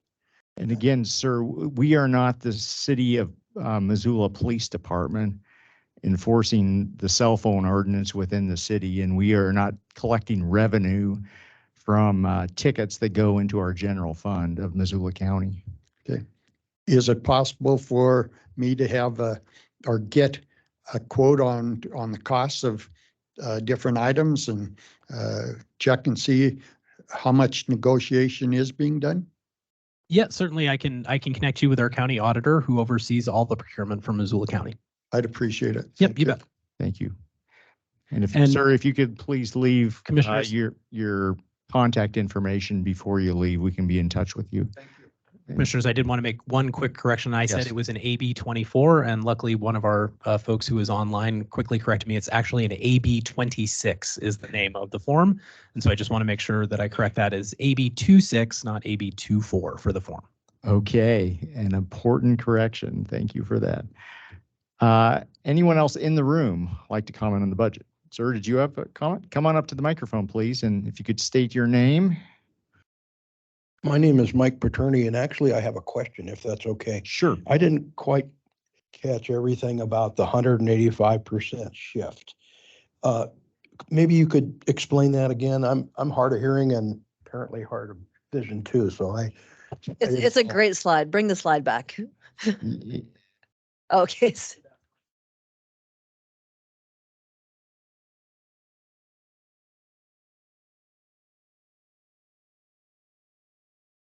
Thank you for asking this because this is important. Well, it's kind of complicated. It is complicated.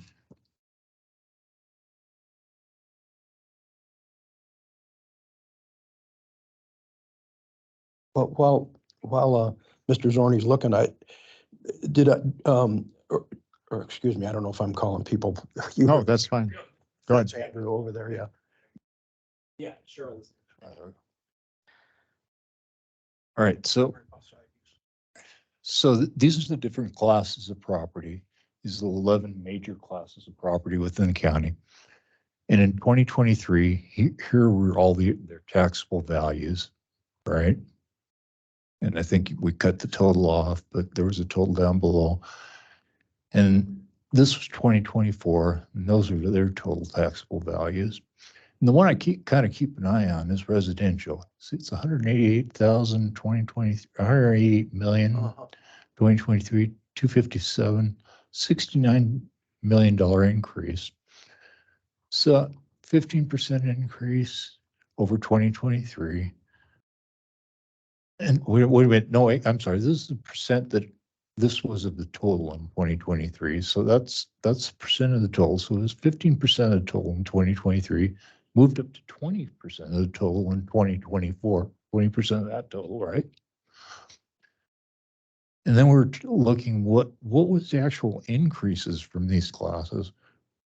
Well, 137%, that's that average increase we've been talking about. I got it. Okay, here's the decreases. Does that make sense, sir? Here's what the change is. When I looked at the total taxes coming out of the county, well, what was the residential's portion of that? It was 185%. Thank you. Thank you very much. I understand now. Yes, sir. That is a change in taxable value. And what I struggle with is the ultimate decision is how many mills you're going to apply or charge, not the assessed value. That number, that's information. That's all that is. Now, I'm probably fuzzy on statutory regulations regarding assessed value. I know you're required to show it, but there's no requirement. I mean, the amount of tax you apply to assessed values is entirely up to the county, right? Well, excuse me, the property tax part on residential. I understand all the stuff above the line, the stuff that you get through grants and, one-time funding sources and all that. But the amount of mills you apply to come up with the property tax is up to you guys. I think yes and no. So there's a different tax rate applied to all of those different classes of property. So we don't get to determine that. The state of Right. Montana does. We get to determine the overall number of mills that we levy across all of those property classifications. Chris or Andrew? For county, yes. Okay. We have no jurisdiction over fire, Oh, I understand. city. Yeah, I understand. Schools. And I wouldn't criticize on that basis. Thank you for the information. I am just curious.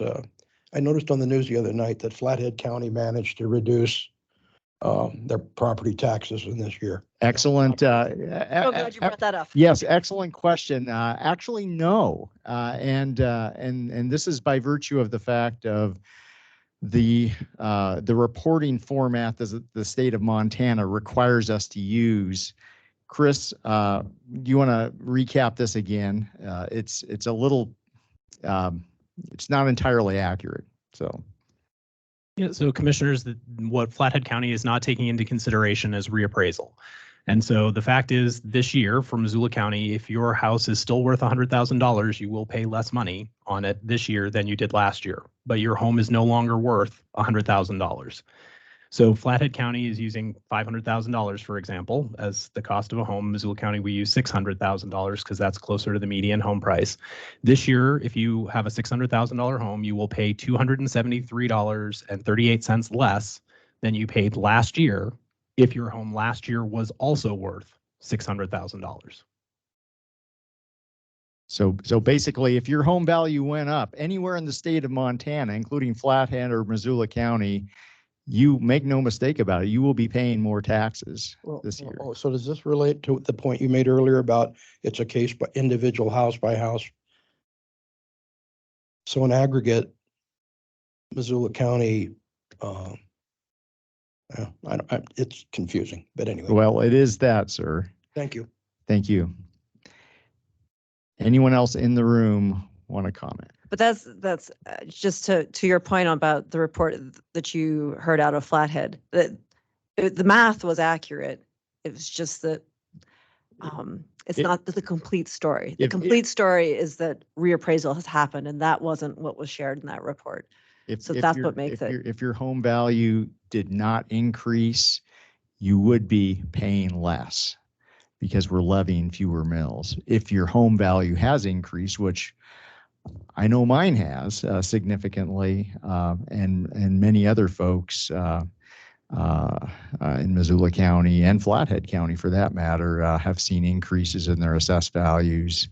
Notwithstanding, if you have some take exception with that and actually did see a reduction in your home value, that's a different story. But if it did increase, you will be paying more.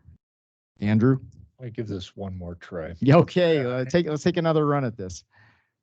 Last year, the mill values were higher, and we're limited by the number of mills we can levy. So because it was a higher mill value, we could levy less mills, all right? So, I'm sorry, excuse me, it was a lower mill value last year. We could have higher mills. This year, it's a higher mill value, and we have less mills. What they've done is combine the two. They've used the less mills and they've applied it against the lower mill value. They've combined the 2 years. So this year we have higher mills, higher mill values, so we can levy less. They've used that number. Last year we had lower mills and we could levy more, but they didn't use that one. They used the lower mills. So lower mills, lower mill value, multiplied the two, you get a decrease in home value. I don't know if that helped. Still complicated without a doubt. I'm sorry. No, that's okay. Thank you.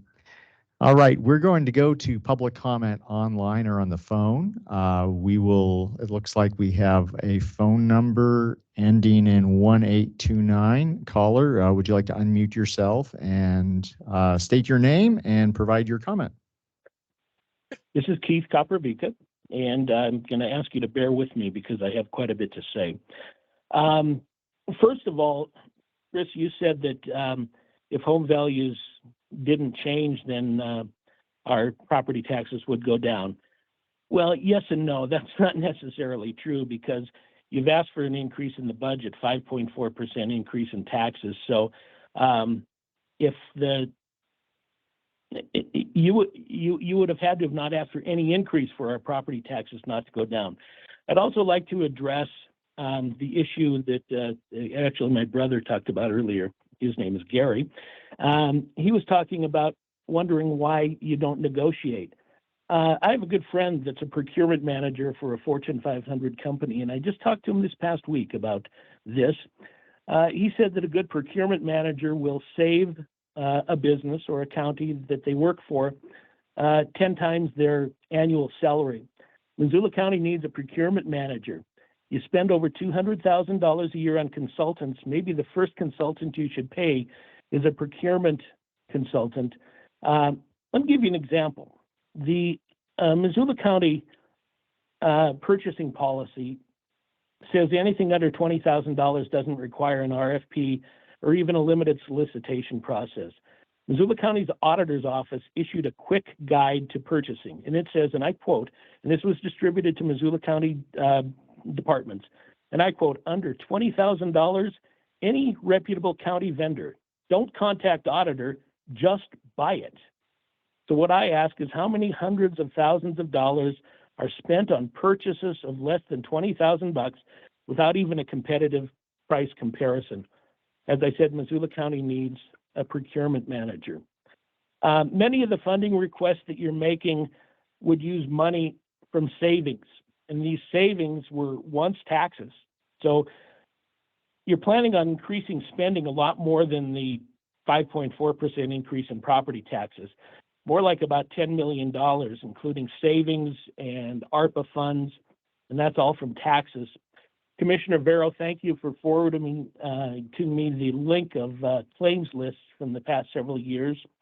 I spent the last week combing over the last fiscal year's spending, and I guess maybe the most alarming thing I found was the amount that Missoula County spends on, at least last year, on meals, lodging, and incidentals.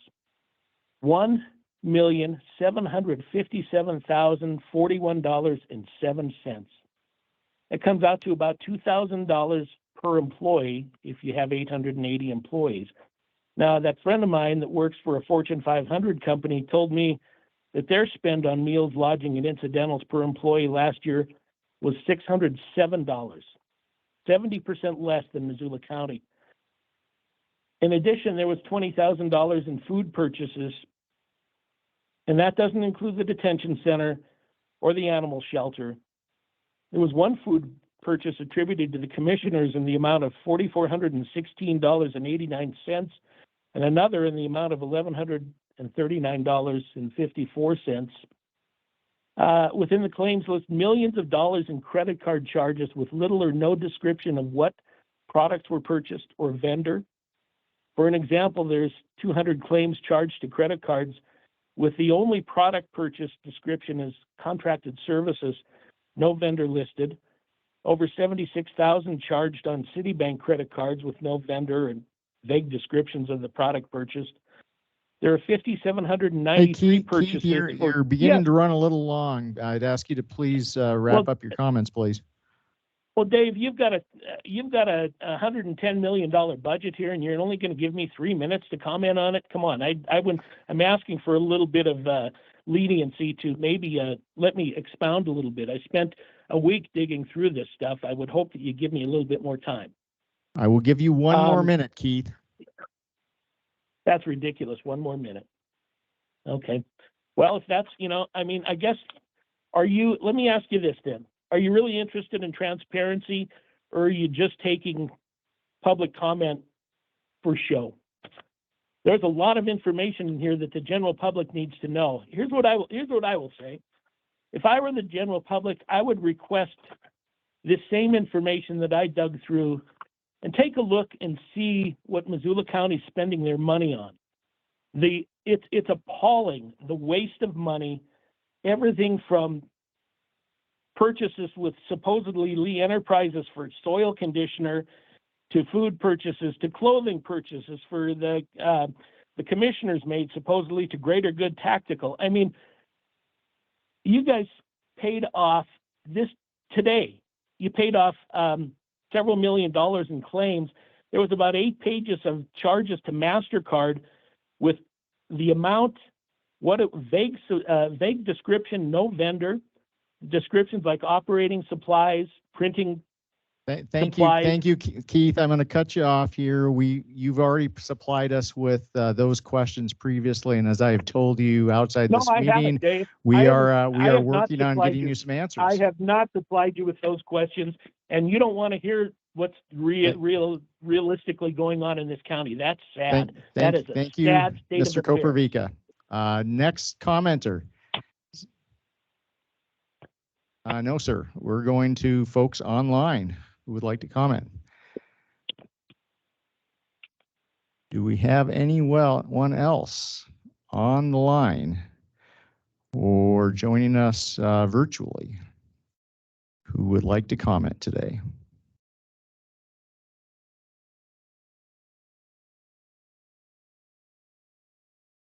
Okay. Seeing none. Sir, I'm going to give you just a little bit of grace. Do you have a quick comment? Come to the microphone, please.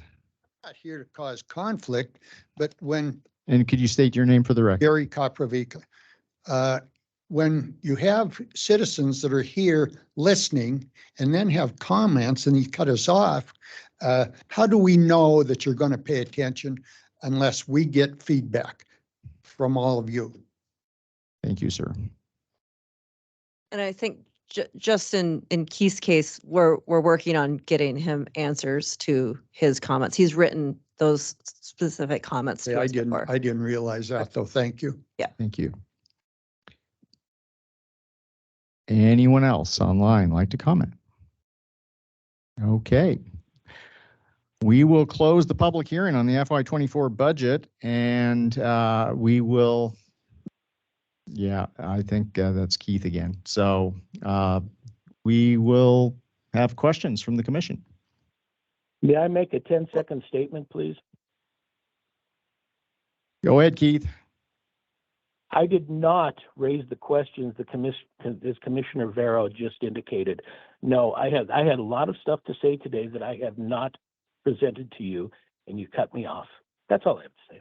Thank you, Keith. And I do believe that you had some questions about potentially miscoded claims related to clothing that you mentioned and some other items. And I have provided that to the auditor's office, and we are looking into that as we speak. So, Commissioner Vero.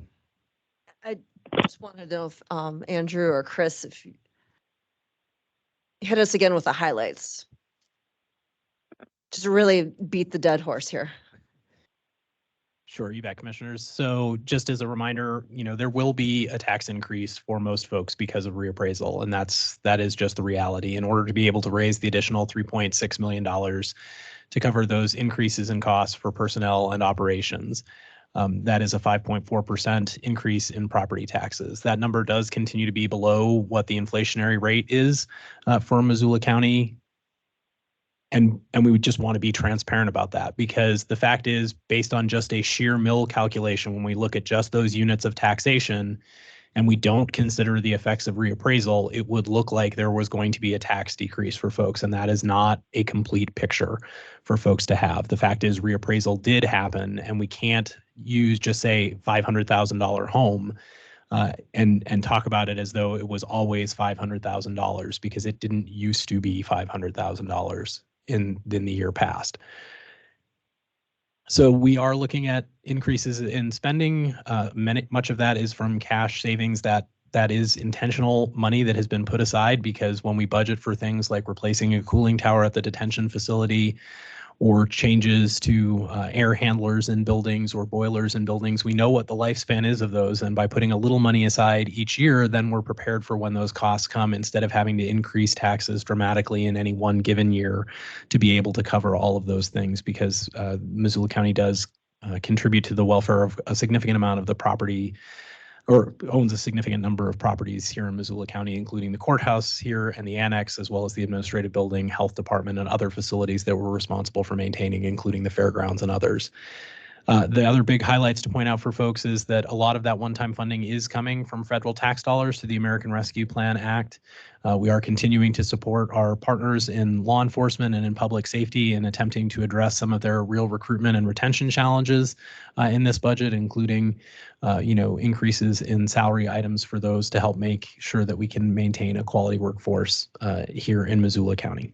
So those what I would put out for the highlights. Thank you. Well, Comments? well, we have a comment from Commissioner Slotnick, who couldn't join us. Yeah, if you Yeah. could share that, please. Can find it. He apologizes that he can't be here, but he wanted to share that he approves of this budget proposal, and he's very proud of the staff for getting us under that rate of inflation. It's a Herculean lift, and there aren't words to describe the amount of work that has gone into what you guys have been able to create, and it's hard for people to appreciate even with the increase that we have. Yeah, I would just, I guess, piggyback on that, a shout out to staff who've been working on this for literally months and burning the midnight oil, literally, to get this budget to where it is today. This is a huge lift, and I'm immensely grateful for that. I want to thank the folks who've taken the time to provide their input on our budget. We've frequently asked folks to provide input, and folks certainly have this year. And as a result of that, it is not lost on me the burden that residential property tax and the shift in burden from other classifications of property to residential has caused or is causing our constituents here in Missoula County, which is exactly why we've instructed staff, and staff have delivered on this, is to keep any tax increases as close to or below the rate of inflation as possible. And that is what we have today with a budget that contemplates an increase less, 5.4% less than the rate of inflation. As folks have heard today, there is a fair amount of misinformation that abounds, including, and I'll call it out, it's the Frontier Institute's graphics that have been used and repeated again and again that are just erroneous by conflating spending with tax increases. And as I think Andrew and Chris have accurately pointed out today, spending in and of itself does not have any necessary connection to what we are levying by way of property taxes, because that includes grant dollars from the federal or state governments, for that matter, that have nothing to do with local property taxes. And I think it's also the case that as far as trying to clear up misinformation that's been abounding, getting to the root cause of this shift in tax burden, which falls squarely in the lap of the legislature in saddling residential property taxpayers with a significant increase that otherwise would be shared across other classifications, tax classifications. We've heard a number of folks in the comments that we've received, I think, and again, it's clear that folks are feeling the pinch in their residential property taxes, but I've heard the comment that I think is a fundamental misunderstanding of representative democracy, and that is that we should be putting to a referendum any tax increase. Well, clearly that's not the case with state government nor federal government, and unless otherwise required by law, we are the body, the Board of County Commissioners here is the body that ultimately decides on our fiscal year budget. So for me, at least, it comes down to what is the role of local government and what's our role in shaping a budget. Again, as our staff pointed out, this budget, I believe, aligns with the mission and vision of Missoula County. I think it's a prudent and actually a fiscally conservative budget in trying to still deliver at a minimum the level of service that folks have requested and demanded of us. And in fact, some of the expenses that I've seen in public comment questioned are actually services that allow us to get at the root problems that otherwise would find themselves manifested in the detention facility or in our emergency rooms, and how do we nip those in the bud as opposed to simply dealing with the symptoms of problems. And I think it's not an either or proposition. I think we can do both and ultimately it boils down to what's the value that folks feel like they're receiving from their tax dollars. We have control over the county portion of folks' tax bills. We do not control, as I mentioned earlier, the city of Missoula. If you live in the city of Missoula, school districts, fire districts, etc. Ultimately, I would say that we hear the phrase kicked around a lot as far as I'm a taxpayer. Well, yeah, we are that, but we're a lot more than that. We're citizens, we're members of our community, and we are doing, certainly those of us who are serving on this Board of County Commissioners, doing our level best to align the expectations of our community members, our constituents, with the revenue that we have available to deliver on those services. So with that, I will stop talking. Juanita, do you have anything you'd like to add? Just again, my gratitude to staff for the bird dogging, the education, the sleuthing, that I see our comms team here, that you all had to do, was pretty impressive for this year. And it's not mentioned, not appreciated, not captured in this presentation. The kind of the lengths that you guys all had to go through or to get this to us with the complete story. And also, it's not said enough of how much we've had to say no to, and almost $2 million in requests. And that was really hard to do because the services that the public demands and requires, those requests weren't frivolous, I guess is what I'm trying to say. Those were necessary to really complete the jobs that are being asked, and we actually had to say no. And that's difficult, and we don't take that lightly. And again, it's just something that isn't captured. So good job. So with that, the motion would be, Chris? Sorry, Commissioners. So the motion would be to close the public hearing and then adopt the budget and special district budgets as presented. Okay. I would make the motion to close the public hearing and adopt the 2024 budget as presented. And the special districts. And the special districts, excuse me. Any further discussion on the motion? Seeing none, let's go ahead and vote. All those in favor, please signify by saying aye. Aye. Aye. Okay, the FY24 budget and special district budgets has been approved. Is there any other business to come before the commission today? Seeing none, we will be adjourned. Thank you.